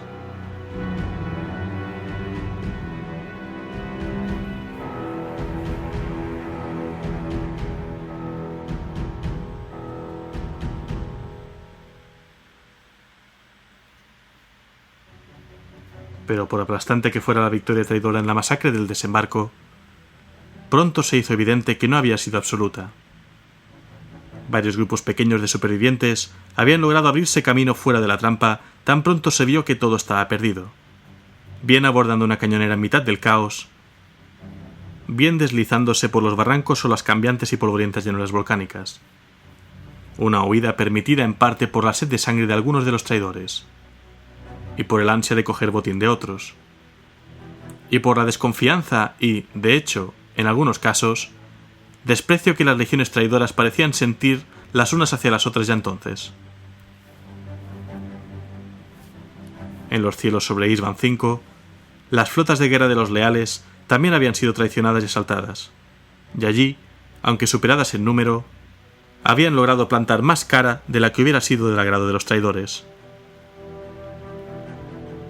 Las naves leales, al estar totalmente escudadas y en alerta de combate, como correspondía a una zona de guerra, fueron capaces de responder rápidamente una vez resistido el asalto inicial, habiendo sufrido muchos daños, pero estando lejos de haber sido destruidas por el repentino ataque de sus supuestos aliados.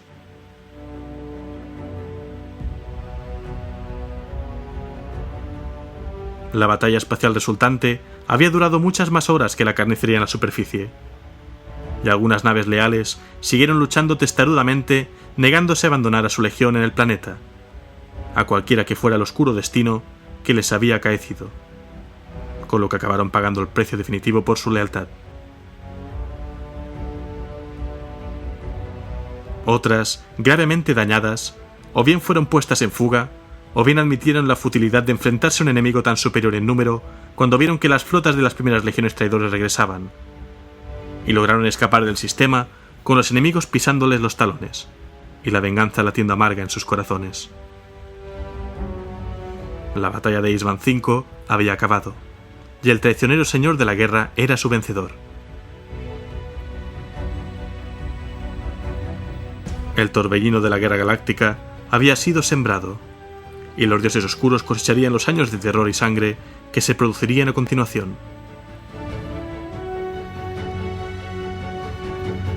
Corax sobrevivió a la batalla, y rápidamente reagrupó sus guardias del cuervo supervivientes, los cuales, para su horror, habían quedado prácticamente aniquilados por la carnicería previa, habiendo quedado reducidos a un porcentaje entre el 10 y el 25% de sus fuerzas originales.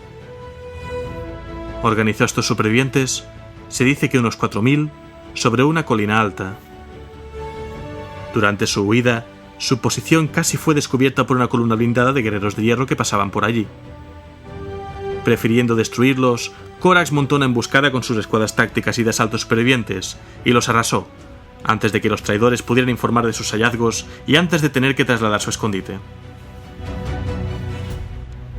30 días tras el desembarco, la Guardia del Cuervo oculta no había oído nada sobre los salamandas o los manos de hierro, y sintieron que su futuro pintaba oscuro. Corax ordenó a sus hombres trasladarse a un área conocida como la Cordillera Lurgan y atrincherarse allí, mientras él llevaba a cabo un reconocimiento en solitario del lugar de la batalla. Aunque aún estaba siendo usado por las unidades traidoras, Corax logró escapar por completo a la detección usando su invisibilidad, o poder psíquico de ocultación. Aunque el primarca había informado a sus hombres que el propósito oficial para la peligrosa misión era llevar a cabo un reconocimiento de la zona de desembarco, Corax pasó la mayor parte del tiempo buscando en la meseta de Urgal los cadáveres de sus hermanos caídos, pero no los encontró. 98 días tras la masacre, la Guardia del Cuervo fue localizada y arrinconada por sus cazadores, Angron y sus devoradores de mundos. La fuerza de los devoradores, superando enormemente a los 3.000 guardias del Cuervo supervivientes, atrapó la resuelta fuerza de la Guardia del Cuervo contra la falda de un monte batido por el viento. Tras el pico, se extendían las llanuras de sal que les habían forzado a llevar a cabo su última y valerosa defensa.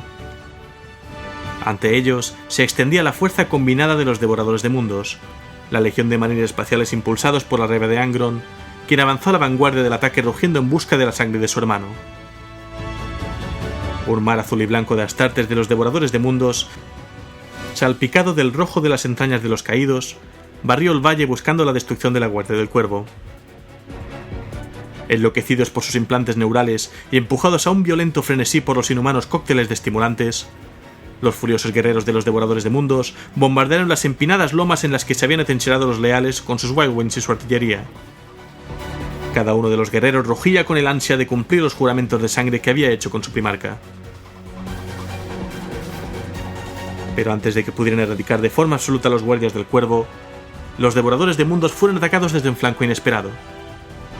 Grupos de cazas de anchas alas se abalanzaron repentinamente desde las nubes, lanzando misiles aire-tierra a discreción contra los traidores. Grupos de detonaciones provocadas por disparos de armamento orbital destrozaron las líneas de los devoradores de mundos, aniquilando a sus compañías de vanguardia. Las explosiones de las bombas incendiarias florecieron en el corazón del ejército al avance, esparciendo Promethium al rojo-blanco sobre las empinadas laderas. Corax miró con incredulidad mientras los abrasadores pulsos de plasma caían desde la órbita, abriendo enormes brechas en la legión de Angron. El rugido de los reactores se volvió ensordecedor cuando aparecieron naves de descenso que bajaron sobre las posiciones de la Guardia del Cuervo, sobre columnas de llamas.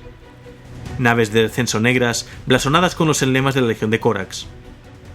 Los legionarios se desplegaron para permitir aterrizar a las naves de descenso. Tan pronto como sus gruesas patas hidráulicas contactaron con el suelo, sus rampas rechinaron abriéndose y los portones de desembarco se abrieron. La Guardia del Cuervo se enfrentó con incredulidad aturdida a sus libertadores.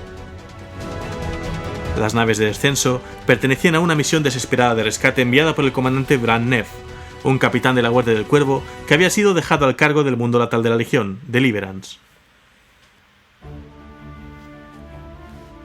Las naves de apoyo estaban al mando del prefecto Valerius del ejército imperial.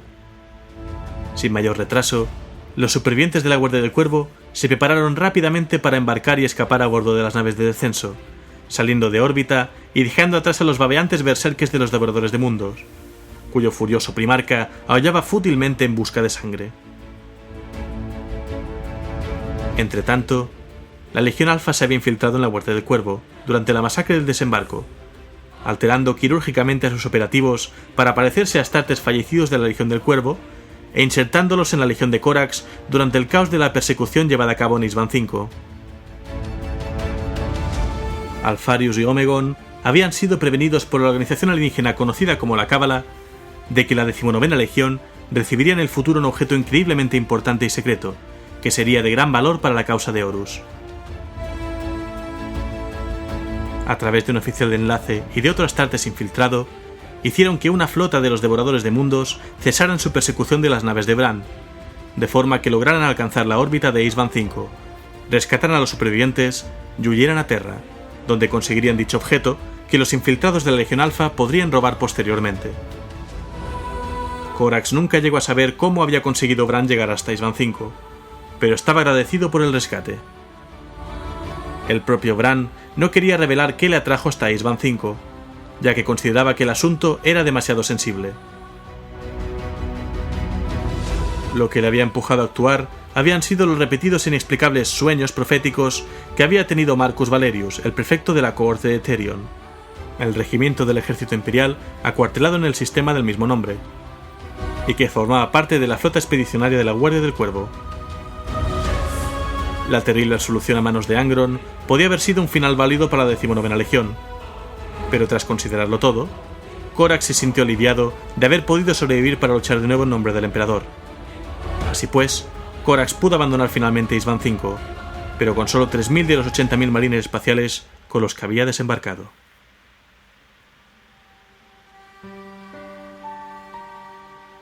Así terminó la huida del Cuervo.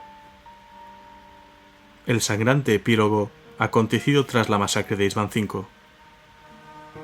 Este oscuro episodio de la historia del Imperio de la Humanidad, que dejó a 3 legiones enteras al borde de la extinción. Una de ellas incluso sin primarca.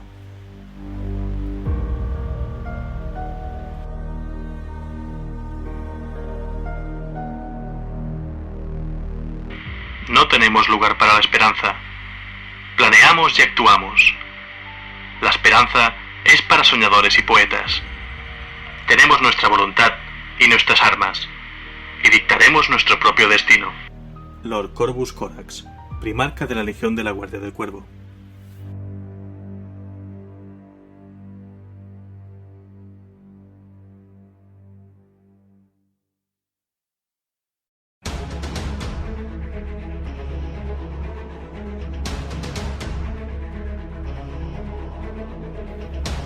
Pues bien, hasta aquí este relato, esta dramatización sobre la masacre del desembarco en Isban V. Espero que os haya gustado. He querido seguirlo ya tan pronto terminar el de Isban 3, pues a hablar de Isban 5, dejarlo así el tema un poco cerradete. Además que me apetecía volver pues con dramatizaciones, como comenté la semana pasada, ¿no? Con programas un poco grandes.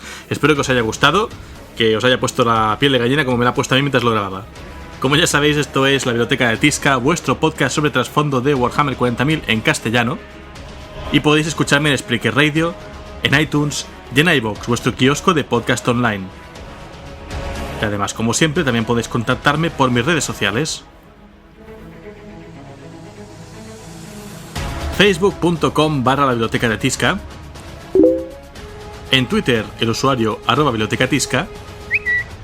Y en Google+, en YouTube y en Steam, las comunidades llamadas La Biblioteca de Tisca. Ante todo, dar las gracias a Wikihammer por toda la información que he utilizado para recopilar, ordenar y narrar toda la historia. Directamente Wikihammer, la española, si queréis leer el trasfondo de primera mano, es http://es.warhammer40k.wikia.com. Además, también contáis con la aplicación gratuita para móvil y tableta. Quiero dar las gracias también a los artistas que dan banda sonora a mis programas, que sin ellos no serían ni un tercio de la época que son. Todos ellos publican su trabajo en Jamendo.com de forma libre. Hoy tengo que destacar a Gregoire Lurm, como siempre, Alexei Yugnievich y algún tema de Carlos Estella. Y Rally Wender, por los temas así un poco más de terror. La recomendación de hoy es Fulgrim, quinta novela de la Herejía de Horus, escrita por Graham McNeill. Para muchos, el mejor título de esta saga, aunque yo tengo mis... cada uno tiene su ranking, ¿no? Yo creo que Los Mil Hijos está por encima, también el mismo autor, pero para gustos colores. Aquí descubriréis la caída en desgracia de Fulgrim, además de que en el último tercio del libro se narra perfectamente esta masacre del desembarco. Y como siempre, ahora paso a leer los comentarios de mis canales. Ya sabéis, si esta parte no os gusta la podéis saltar directamente, porque básicamente leo los canales y luego recuerdo el tema del Warhammer World. En Spreaker Radio, Octar Nahon dice: inicié la herejía con Galaxia en llamas. Me gustaría ver minis de los soldados de Isban, Sagrado Emperador, toda una tragedia a escala galáctica. Gracias a toda la gente que me escucháis, me seguís y me comentáis por Spreaker Radio. Cambiamos a Facebook. Juan Carlos Santiago dice: ya me hacía falta esto para escucharlo antes de dormir. Bueno, espero que sea que te gusta y tal, no lo que te aburra hasta dormirte, ¿no? Erigol del Viento dice: esta noche tocan marines espaciales para pintar con una buena sesión de la biblioteca de Tisca. Y me manda una foto de sus templarios negros, que tiene muy buena pinta. Mohamed Vidal dice: te extrañaba, compa. Jorge León dice: gran vuelta, bibliotecario Helios. Ha regresado con un extenso, pero ameno, vídeo contando un pasaje muy importante en la historia de la humanidad. Un caluroso saludo y recordad, la carne es débil. E.C. Peris dice: bienvenido de nuevo y menudo podcast nos has preparado para tu regreso. Lamentablemente, este voy a tener que aparcarlo porque justo ahora me estoy acabando la Galaxia en llamas. En cuanto me lo acabe me pongo con este, que había muchas ganas de volver a la biblioteca. Pues tendrás que esperarte para escuchar el de hoy también a que hayas leído Fulgrim. Unai Urbieta dice: bienvenido de nuevo, bibliotecario. Magnus Rojo dice: grandes noticias. Chris Heavengate dice: sí, gracias. Danny Rocky dice: bienvenido de nuevo, espero que todo lo que hizo dejarlo momentáneamente haya quedado resuelto, lo más satisfactoriamente posible. Espero ir mucho de tus nuevos podcasts, ánimo y que Nargel sea contigo. Pues yo espero que no. Un saludo y un beso desde aquí a mi novia que está un poco resfriada, espero que no tenga nada que ver con esto. Mauro Ateo dice: gracias. Manu Jurado dice: muchas gracias por tu trabajo y bienvenido de nuevo. Víctor Gil dice: me alegro de tu regreso, Helios, y sobre todo que hayan pasado tus problemas. Imagino que en el podcast dirás algo al respecto. Ahora mismo voy a descargarlo con unas ganas tremendas de escucharlo. El notición del día, sin duda. José Luis Alba dice: ole, gracias. Miguel Juan Rama dice: gran noticia. David Gómez dice: qué gran noticia, Helios, te echábamos mucho de menos, tío. Espero que en tu periplo por la disformidad hayas salido victorioso. Bienvenido al espacio real. Jaime Martínez dice: deseando estaba de esta noticia, me alegro. Dan, de partido, dice: espectacular regreso, Helios, hace poco que terminé de oír todos los podcasts en la fábrica. Agradecerte el entrenamiento y distracción que me das en el trabajo. Tendríamos que bautizar el próximo SEAT en tu honor, el nuevo SEAT Tisca. Un saludo. No me gusta, SEAT Tisca no suena bien, ¿no? La T esta que se junta aquí, SEAT Tisca. Pero bueno, no sé. Francisco Cortés dice: yo también lo escucho en la SEAT. Tengo ahí un coro, ¿no? Que les recibe automáticamente mis podcasts desde la SEAT. Bueno, oye, si os hago más ameno el trabajo, pues bienvenido sea, ¿no? David Flores dice: bienvenido de nuevo. Alejandro Fernández: bienvenido de vuelta. Gerald Rivarola dice: bienvenido nuevamente. Damián G. Ponce: genial, qué alegría que volviste, Helios, y pisando fuerte. Francisco Rodríguez: ole, estos querían salir a ayudarte en el regreso, y me enseña una foto muy buena. Dice: salían a por Ras, pero ya de paso te traían a ti también.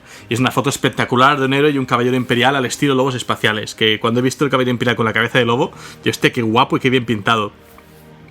Ana Carol dice: yeah, bienvenido de vuelta y que sea larga la estancia. Miquel Andos dice: welcome back. Manuel Fernando Carurano dice: enorme como siempre, Helios. Gabriel Martínez dice: genial, me alegro un montón, bibliotecario, ánimo que ya te echábamos de menos. Roberto de la Cruz dice: el regreso de Helios. Gonzo Chaval dice: qué alegría más grande, menos mal que no eres Lionel Johnson. No, yo no estoy probándome el batín después de la siesta todavía. A ver qué hacemos con este Lionel Johnson ahí despierto. Francisco Martínez dice: qué magnífica sorpresa. José Ivanov dice: me alegra mucho ver que estás de vuelta. Albert Pajuelo dice: menos mal, no es lo mismo pintar sin tus podcasts.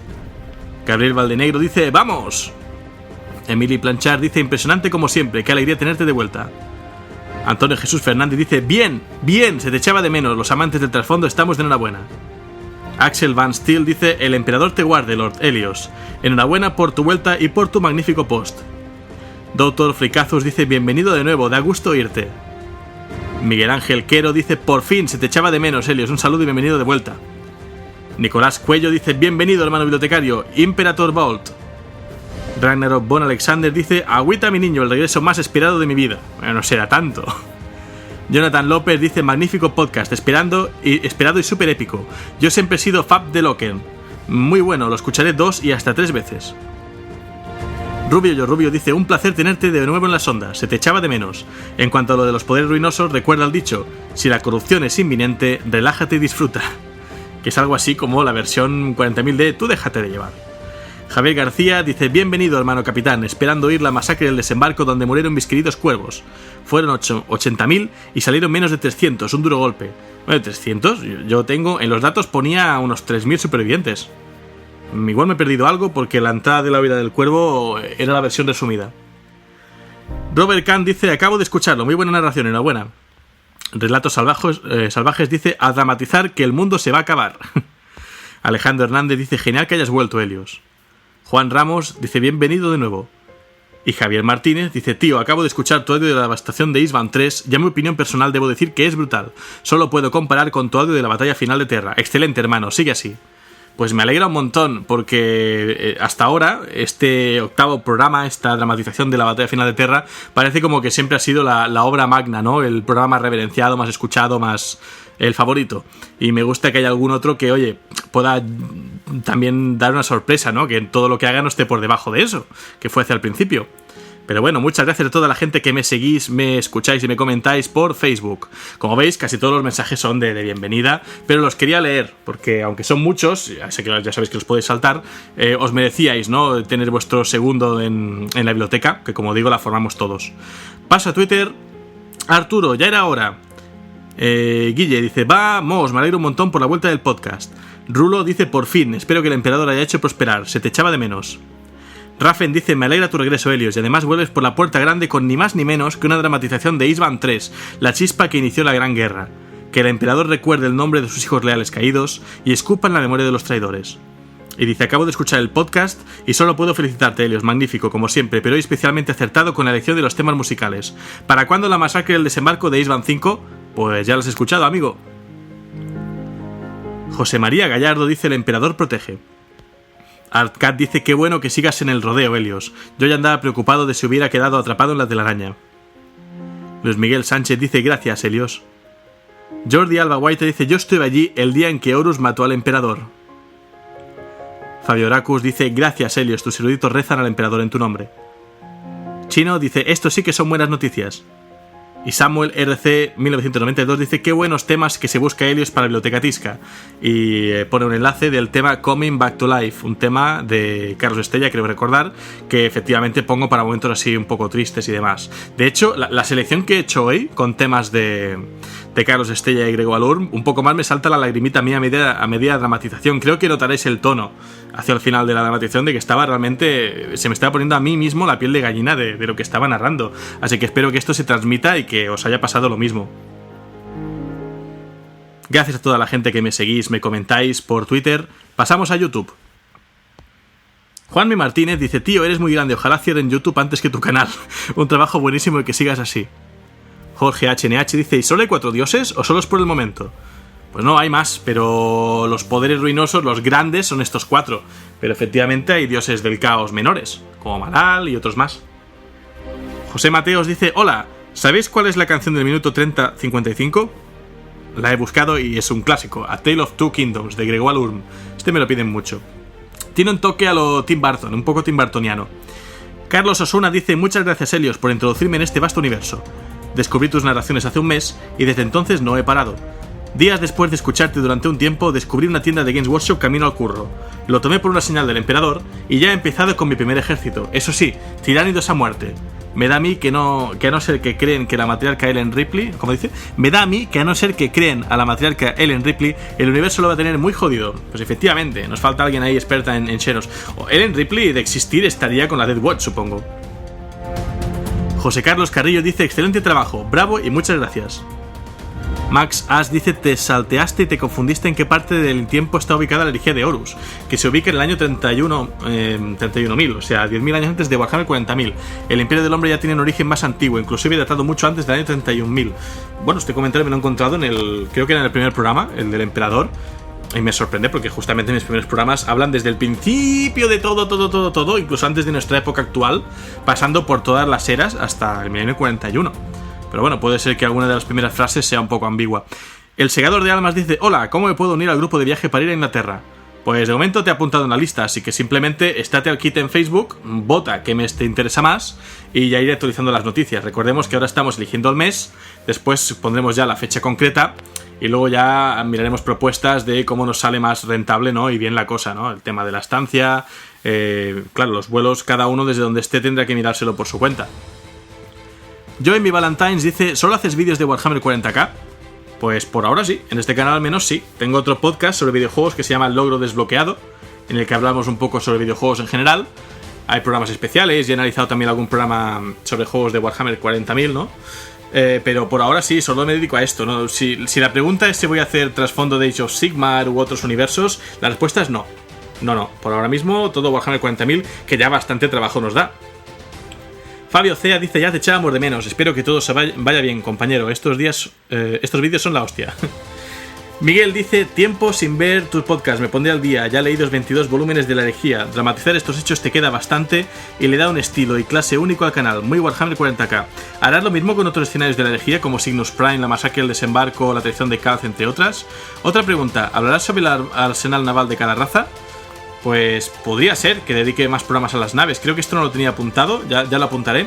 Y respecto a Cygnus Prime, la masacre del desembarco, ya las he tenido hoy. La traición de Calth, sin duda, Calth, Armatura y otros sitios van a salir, porque todos queréis vuestro momento de las legiones que os gustan, ¿no? El que quiera Devoradores de Mundos querrá que hable de Armatura, el que quiera Ultramarines querrá que hable quizá de Calth. Entonces todo esto va a ocurrir. Alex Aliaga dice: simplemente hermoso, que el emperador te bendiga. Dark World 9000 dice: sos grande, hermano, sábelo. John Lupercal dice: qué alegría de ver tu podcast, lo esperaba con ansia. Matasanos, me gusta este nick, es un poco corto, Matasanos, dice: bien, tenía miedo de que por falta de tiempo reducieses esta parte del lore en 30 o 40 minutos, y qué sorpresa ver 2 horacas de podcast acá. Les dejo mis 10. Pues hoy tienes 1 hora y 20 aproximadamente también. Dan Alfa dice: Gloria a Tarvitz, grande Helios. De hecho, ya parecía que los poderes ruinosos te habían devorado, por tan largo tiempo sin tus crónicas sobre el universo de 40k. La masacre de Isban 3 fue no solo el punto en que la herejía comenzó en cierta forma, también es donde terminó, ya que la lucha de la supervivencia de los marines leales, de los hijos del emperador, devoradores de mundos y otras legiones retrasaron de gran manera los planes de Horus para el resto de la herejía. Y pues aquí se mostró lo que un solo marine puede cambiar el rumbo de toda guerra, y no hablo más de Saul Tarvitz, y de cómo ayudó a sus hermanos en el planeta, y a que la Eisenstein lograra escapar y avisar al emperador de los planes de Horus. Buen relato, hombre, y protégete de los poderes ruinosos, Slaanesh, Khorne, Nargel y Tzeentch. Ven en ti, al igual que el mismo emperador, como una amenaza en el futuro. Bueno, yo me cuidaré como pueda y veremos cómo se va haciendo todo. Por ahora voy sobreviviendo. Kion Amler dice: gran vuelta a la acción, Helios. Hay un dato al que sigo dando vueltas. En el libro La Galaxia en Llamas, Tarvitz ordenó al Dreadnought leal de los hijos del emperador Raylanor guardar una cosa que nunca se mencionó, y tampoco quedó clara que muriese el venerable hermano. Puede que en un futuro reaparezca Raylanor con algún arma nueva o algún tipo de conocimiento que pueda ayudar a la humanidad, quizás algo relacionado con la disformidad, debido a que los cantores de guerra en el planeta, y que pueda ayudar a encontrar a los primarcas o incluso para salvar al emperador. No recuerdo yo este momento en que, digamos, Raylanor guardaba algún tipo de objeto o cosa valiosa. Dice: por otro lado, ¿qué piensas que pueden guardar los sacerdotes del Mecánico en Marte? Pues cualquier cosa tecnológica que puedas imaginar. Dice: porque si no recuerdo mal, tenían como un laberinto con un único guardián designado, y muchas veces se ha comentado que puede haber un Zetán o fragmento del mismo, y que parece que la dermis de los brazos de Ferrus provienen de la bestia que derrotó Medusa, y dicha bestia sería un fragmento de este Zetán. O sea, según esto, la bestia que la Gorgona mata en Medusa sería un fragmento del dragón de vacío, que es el Zetán que está en Marte. No conozco esta teoría, pero es interesante como mínimo. Quizá valdrá la pena echarle un vistazo cuando hable de Ferrus Manus y su legión. Dice: gran nuevo trabajo, narrado la atrocidad de Isban 3, y esperemos que la disformidad no vuelva a ponerse en tu contra. Saludos, la carne es débil. Juan Augusto Bravo dice: es bueno volver a saber de ti. Kairas Piñero dice: demos gracias al Divino Emperador por el regreso del hermano bibliotecario, y gracias a la Sagrada Inquisición por no ceder en su búsqueda. Con su guía desentrañaremos los secretos del Immaterium y revelaremos la verdad. Bienvenido de nuevo, hermano. Mis mejores deseos para ti y los de mi capítulo de Escudos Vengadores. Hugo Posadas dice: bienvenido de vuelta, Helios. Juan Augusto Bravo dice: ¿de dónde sacan las legiones traidoras gente voluntaria para reclutar?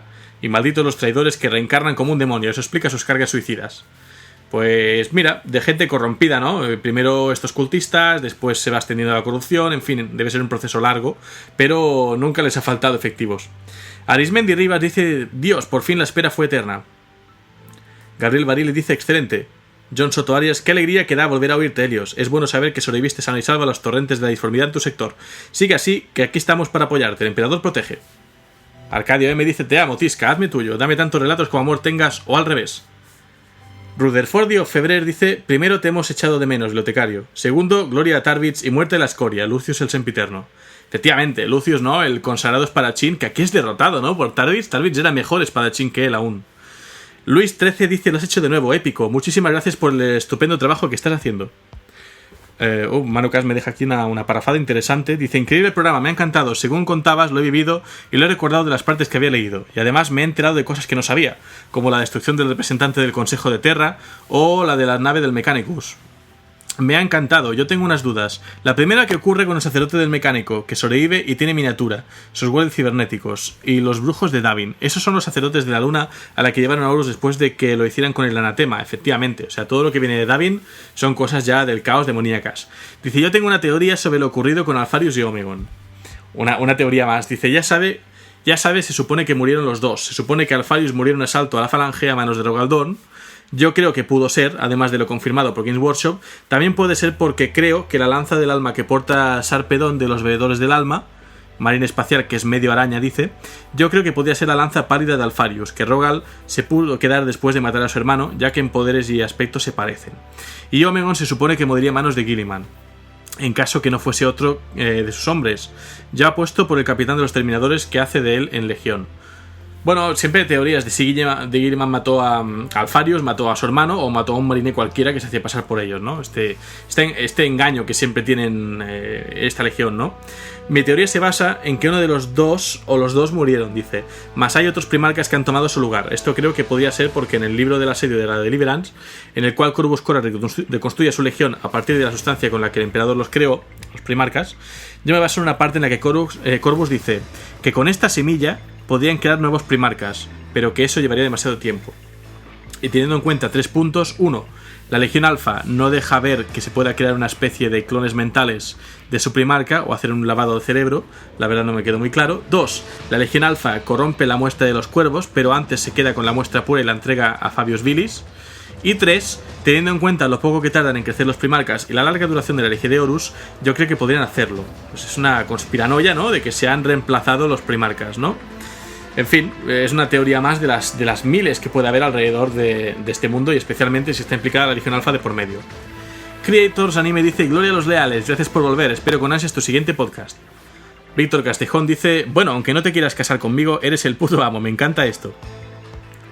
Joanan Pascual dice: genial trabajo, sigue así. Por matizar, la sangre de los orcos es de color rojo. Efectivamente, la sangre de los orcos, igual que la de los humanos o la de los Eldar, están basados en lo mismo, digamos, y la sangre tiene hierro y es roja. No pasa lo mismo con los Tau. Los Tau tienen la sangre, si no recuerdo mal, están basados en el cobalto, con lo cual no es roja como la nuestra. Manuel Viriato dice: gran canal en castellano sobre el universo de 40K. Slinga X dice: me alegro de que hayas podido volver después de tu problema personal.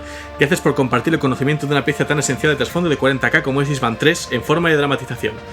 Por cierto, actualmente el desembarco final y la lucha de los últimos reductos leales es el evento que está en el juego de móvil de Horus Heresy Legions. Para quien no lo conozca, es un juego de cartas tipo Hearthstone, completamente gratuito, en el que puedes traer a tus amigos y formar logias. Muy chulo, recomendable 100%. Además, puedes encarnar a 7 facciones distintas: hijos de Horus, hijos del emperador, devoradores de mundos, guardias de la muerte, mecánicos, humanos leales y caóticos, pudiendo manejar incluso a los primarcas. Yo le tengo muchas ganas a este juego, pero aún no ha salido para ellos. Cuentan que en un mes o dos debería salir. Espero que repitan los eventos que han hecho hasta ahora, porque efectivamente hicieron el evento de la Galaxia en Llamas. Jorge HNH dice: Cadia ha caído. Cristian Molina dice: excelente programa, sigue así. Andy Ojito dice: ¿puedes hacer un vídeo sobre los titanes? Pues apuntado queda, el Aetos Titanicus, para hablar de ello. Mario Hernández dice: excelente. Y Samuel RC 1992, que ya había comentado en Twitter, comenta también en YouTube: terrible, sobre todo por la cantidad de civiles que murieron tras el bombardeo vírico. Al menos la resistencia leal evitó que fuera una victoria fácil, lo que, como dices, puede influir en el resultado de la guerra. Y luego Arthurus Magnus, no lo voy a leer porque es muy largo, lo siento, es que ya siempre se nos va media hora de comentarios o más, y esto es una dramatización que ha hecho él, ¿no?, de supuestamente cómo ha sido mi vuelta al ruedo con el programa, ¿no? Muy divertido de leer y me ha hecho gracia que me han seguido la coña que hago con los anónimos. Ya sabes que cuando comentan anónimos en mi podcast, siempre los rebautizo, ¿no?, con apodos o cosas de películas, ¿no?, así random. Pues tiene que ver, es interesante. Si lo queréis ver en el vídeo de la atrocidad de Isban 3, el comentario de Arthurus Magnus. Gracias a toda la gente que me escucháis, me seguís y me comentáis por YouTube. Y por último paso a iVoox. Anónimo 1, fíjate tú, por fin ya tenemos un anónimo, dice: oh, por fin, alabado sea el emperador, se abren las puertas nuevamente. Pelon dice: maravilloso, gracias. Oscar Collins dice: una curiosidad, cuando leí la Galaxia en Llamas por primera vez, en un archivo PDF, Me tenía que ir al trabajo, así que lo descargué en un audiolibro y para cuando llegó la parte de los marines descendiendo en sus cápsulas, yo estaba tan desesperado que terminé tirando una taza de café a mi laptop en el trabajo. Creo que nunca me desesperé tanto, no por perder los archivos del trabajo de ese día, sino porque no puse los audios en nada más y me tuve que esperar 8 horas hasta poder terminar el libro. Madre mía. Darth MF dice, qué alegría que vuelvas y menudo tema, voy a escucharlo pero ya. Anónimo 2 dice, larga vida a Helios. Raikbone dice, yo estaba ahí el día que la biblioteca de Tisca volvió a abrirse. Aquí desde La Roca estamos muy contentos en volver a guardar las historias antiguas. Alfonso Moreno dice, el mejor podcast de trasfondo de lejos. Te curas la edición que es un gusto escuchar, aunque a priori no interese el tema de la semana. Pues parece que no le interesaba el tema de Isban 3. Espero que el de hoy te interese un poco más entonces. Hazestock dice, todo un temazo, es genial que estés de vuelta y publicando, esperando estoy para cuando prepares la batalla de ultramarines contra portadores de la palabra y devoradores de mundos. Pues justo estoy leyendo ahora la novela Traidor, que va de ese tema. Anónimo 3 dice, nos alegra enormemente tenerte de vuelta con el podcast. Espero que lo que te ha alejado del trabajo en este post se solucionará rápido y sin problemas. Yo y mi grupo de Warhammeros estamos deseosos de más biblioteca de Tisca. Emilio Cachares dice, like preventivo, lo descargo y lo escucharé con ganas mañana. Gracias, Helios. Anónimo 4 dice, Super Helios, si te pasas por la ciudad de Alhambra tienes tapas gratis. Pues tomo nota, me lo apunto. Epónimo dice, ya nos empezábamos a preocupar. Así se vuelve, con 2 horazas de programa. Nicolás dice, qué ganas había de podcast de la gran biblioteca. Después del Codex Necrones, ¿puedes contarnos qué lista de Necrones prefieres? Dice, resumida, tranqui. ¿Qué subfacción de los mismos te parece más interesante? Pues yo siempre he sido Sautek, son los que más me gustan por estética, aunque los Mefri también me llaman bastante. Mi lista es muy conservadora, o sea, llevo una unidad mínimo de 20 guerreros Necron, aunque me gustan más los inmortales, yo los llevo con Tesla, aunque ahora Sautek parece que tiene más con Gauss, yo sigo llevando Tesla, me gusta más por trasfondo. Entonces, básicamente, pues eso, de línea llevo siempre una de 10 inmortales, una de 20 guerreros mínimo. Luego le suelo añadir un arca del exterminio. No tengo monolito todavía, ya sé que es pecado. Siempre llevo mínimo una de 3 espectros canópticos, que de lejos son quizá una de las mejores unidades que tiene el ejército. Todo esto con su Overlord, con Orbe de Resurrección, etcétera, etcétera. Ahora estoy pensando en meter un Crit Tecnólogo, a ver qué pasa, y quizá trabajar con plataformas de mando catacumba, no lo sé, ya miraré cómo está el tema, pero siempre he sido bastante conservador. Eso sí, paso completamente del tema de destructores, nunca me han gustado los destructores, y tampoco los desolladores, los Flyed Ones, tampoco me han gustado, así que tiro con todo lo demás, todo lo que son guerreros inmortales, petoneros de la triarca, etcétera, que es lo que realmente me gusta del ejército. Un día quizá hable de listas con más detalle. Alex dice, por fin, nuevo podcast, majete, esta vez te has tardado un poquito. Espero que te vaya todo bien desde la disformidad. José Manuel robando pingüinos. Hostia, qué enigma random, ¿no? José Manuel robando pingüinos. Dice, bienvenido de nuevo, Helios, se te ha echado de menos, bibliotecario. Luis Cuadros dice, está de vuelta, pero Zins debe de estar conspirando en mi contra, porque estaba por empezar a leer La Galaxia en Llamas, así que creo que tendré que pasar el vídeo. Ahora, hasta que termine la novela, aunque me veo muy tentado de escucharlo primero. No, léete la novela, vívelo bien y luego ya lo escuchas. Y de hecho, digo también cosas de la huida de la Eisenstein, así que si te lo quieres saltar también. Anónimo 5 dice, se agradece tu esfuerzo, excelente podcast. Héctor Leal Teles dice, qué mejor forma de cerrar un buen día, viendo que el buen Helios ha salido de la disformidad con más conocimiento para sus seguidores. Bulpes dice, gracias por seguir pegándote este curro, se disfruta muchísimo. Marabunta dice, gracias por esto. Anubis dice, muy buen programa, el emperador protege. Janko51 dice, por fin otro programa, ya se echaba de en falta. Anónimo 6 dice, el hijo de puta cambió la imagen de los pods, ahora todos están personalizados. Me ha hecho gracia porque es según lo leas, ¿no? Hijo puta es como en plan simpático, o si eres de Soria puede ser muy serio, ¿no? El hijo de puta. Pues sí, cambié las vistas previas, las miniaturas de los podcasts, también he cambiado la numeración, porque como este programa no va por temporadas, a diferencia del Oro Desbloqueado, mi podcast de videojuegos, he quitado este 1X de delante porque me parece a mí que la temporada 1 va a ser infinita. Entonces queda más claro con el número solo de qué capítulo es. Carlos BP dice, me alegro que volvieras pronto a subir estos pedazos de podcast. Kiko82 dice, hola Helios, gracias por este programa, lo echaba de menos. Te quería preguntar si hay preferentes de Marines del Caos que han cambiado del bando del Emperador. Gracias y sigue así. Creo que sí, creo que según el dios que elijas te dan portabilidad. Es como las compañías telefónicas. Axel Van Steel dice, lo primero, mucha fuerza por lo de tu padre. Mi madre ha padecido un cáncer de pecho este mes también, así que te comprendo. Hostia, pues muchos ánimos y ánimos con la recuperación. Espero que todo salga bien. Por fortuna, dice, el emperador siempre protege a sus leales hijos del toque de Nargel. Una narración espectacular la tuya, con ganas de echar cuerpo a tierra para esquivar los disparos de Volter. Una pregunta, ¿existe una novela donde se narren las aventuras de Gabriel y Garro al servicio del Sigilita? Es genial tenerte de vuelta. Pues no, pero hay audiolibros y relatos cortos. Si buscas, corre por internet un diagrama que enseña el orden en que debería leer o escucharse el material de la herejía de Horus. Allí se incluyen novelas, compilaciones, relatos cortos, audiolibros, etc. Y todo lo que tiene que ver con Garro, casi todo es audiolibro, con lo cual puedes encontrar los audiolibros y tal. También hay algún libro dedicado a Garro, entonces ahí quizá de Raskis también salga el tema de Loken. Por Randall dice, increíble podcast, Helios, bienvenido de nuevo, compañero. Se me han puesto los pelos de punta cuando narras la sensación de rabia y desesperación que sintieron los leales al lanzar las bombas víricas. Postdata, me encanta que lean los comentarios. Sí, pues hoy se van a hartar los oyentes. Mitch Hernán dice, es bueno tenerte de regreso, Helios, y con un programazo. Espero que haya una batalla de estas proporciones épicas protagonizada por algunas facciones Eldar, aparte de la fractura de Bieltan. Te felicito por este proyecto junto con La Voz de Horus. Este es uno de los mejores podcasts sobre una de las ambientaciones de ciencia ficción favoritas. Boracle dice, bien retomado, un tema cojonudo para este podcast.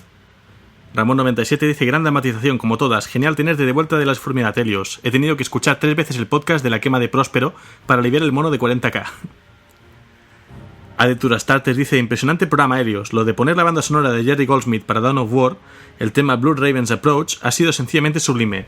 Jerry Goldsmith es el de Poltergeist, Alien Octavo Pasajero y demás. Esto es Jeremy Soule, creo que es el compositor del primer Dawn of War. Dice, si no fuese porque ya tengo mis templarios, sin duda tendría cuervos. Un saludo. Y dice, ¿hablarás en otros programas de lucha por Isban 5? Un saludo. Diego Bus dice, me encanta la ironía de que al final los restos de las legiones traidoras y algo de leales sean los que den lugar al capítulo Anatema contra el caos. Los caballeros grises pueden explicarse mucho más. Magnífico podcast, Helios, una vez más.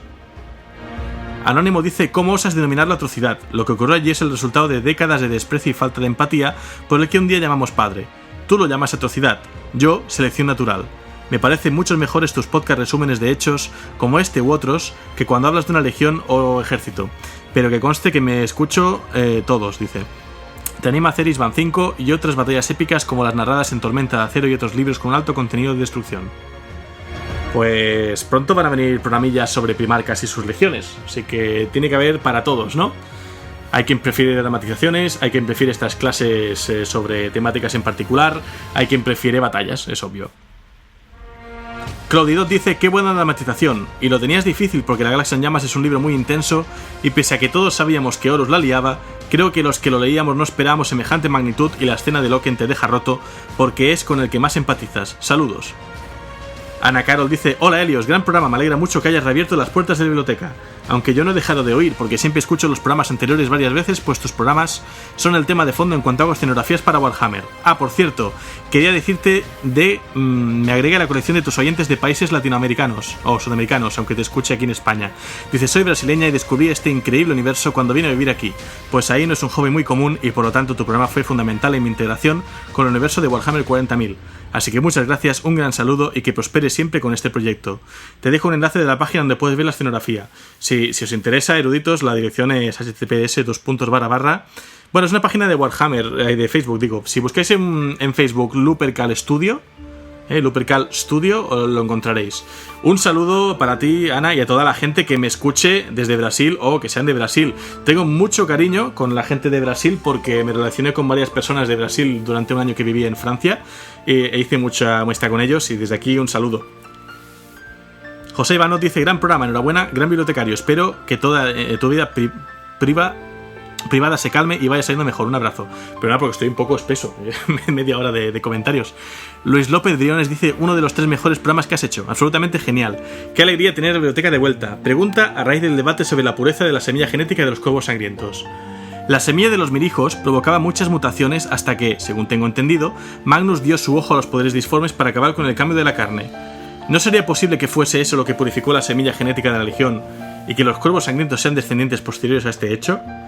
A ver, siempre está esa posibilidad, pero se da a entender en los mirijos, en el libro de Ragnail, que efectivamente Magnus hizo un pacto con la disformidad, digamos, por no decir con Tzeentch, para detener este cambio de carne, que perdió su ojo en el proceso, Pero se sabe también que realmente no se remedió, sino que simplemente se detuvo el cambio de carne, porque se vuelve a manifestar en la quema de Próspero y se seguirá manifestando posteriormente.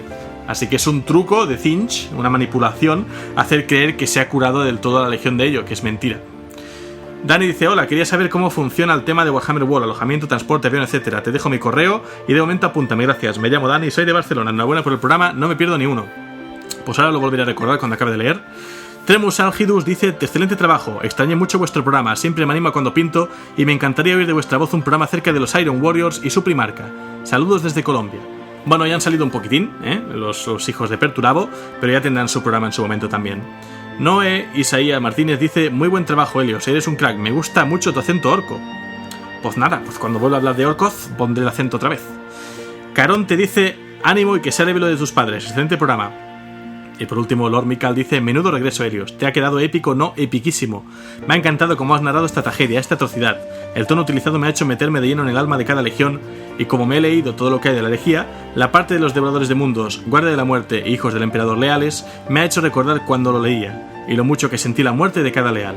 Me alegro de que estés de vuelta, que ello implique que en tu entorno estén mejor y que pueda volver a escuchar tu podcast. Un saludo. Pues un saludo muy cálido a toda la gente que me habéis dado la bienvenida, ¿no? Para esta vuelta mía al regreso. Muchas gracias como siempre por escucharme, por comentarme, por compartirme, porque ha habido un brote muy, muy grande de nuevos oyentes, de nuevos eruditos, ¿no? Que entran un poco en esta familia que estamos montando.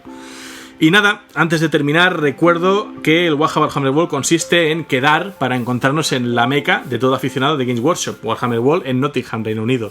Por ahora hay 37 personas apuntadas. Podéis votar qué mes os iría mejor que se organizara la quedada. Por ahora va ganando septiembre.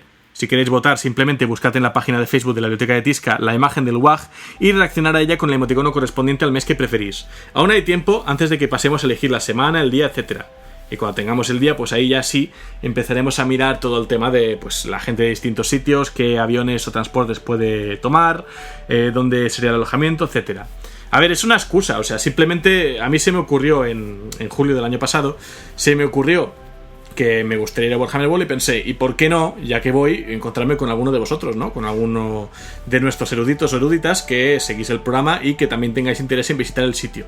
No es ninguna ocasión especial, o sea, no vamos por un Warhammer Fest, no vamos por nada en particular, simplemente es el gusto, pues mira, de ir allí, pues tomarte algo en la taberna de Bookman y ver miniaturas pintadas, las mesas, todo, comprar algún regalito y ale, y es la excusa para hacer algo. Porque todos estos hobbies siempre como que se han tachado de antisociales y todo este tema. Y la verdad, si no fuera por los videojuegos y por los juegos de mesa, creo que mi grupo de amigos y conocidos sería mucho más reducido. En fin, recuerdo que también está el grupo de Steam, ahora con canal de chat de voz en Discord, de organizando partidas y torneos de videojuegos de Warhammer 40.000, sobre todo de Surstorm y Space Marine. Y nada, yo, Helios, me despido de vosotros. Espero que os haya gustado mucho esta dramatización de la masacre del desembarco. A mí, como digo, me ponía los pelos de punta hacia el final, así que espero que esto se transmita y que también os guste. Y ya sabéis, proponedme todo tipo de temáticas que queráis que dramatice o que hable en la Biblioteca de Tizca. Ya sabéis mi opinión al respecto. Es decir, la Biblioteca de Tizca es un proyecto que es coral. O sea, aunque yo ponga la voz y ponga las letras, salvo algunos casos que he tenido invitados, por supuesto, que siempre se agradecen, pues todos formáis parte de esto, ¿no? En mayor o menor medida, vosotros sois los que votáis qué legión queréis que trate, vuestros primarcas favoritos, me dais ideas de que haga programas, por ejemplo, como el de hablar de las naves, ¿no? De la armada naval de cada facción, por ejemplo, o que haga un programa hablando de tal batalla o tal acontecimiento. Y con todo esto, pues bajo esta demanda, este feedback que tenemos, se va creando todo. Que es un poco pesado media hora de comentarios. Bueno, yo quizás, si la cosa se alarga demasiado, sí que empezaré a hacer selección. Pero por ahora no hay favoritos entre mis hermanos. Así que gracias a todos por escucharme, por seguirme cada semana, por darme vuestros ánimos y vuestro feedback. Y hasta pronto. Que el emperador os proteja.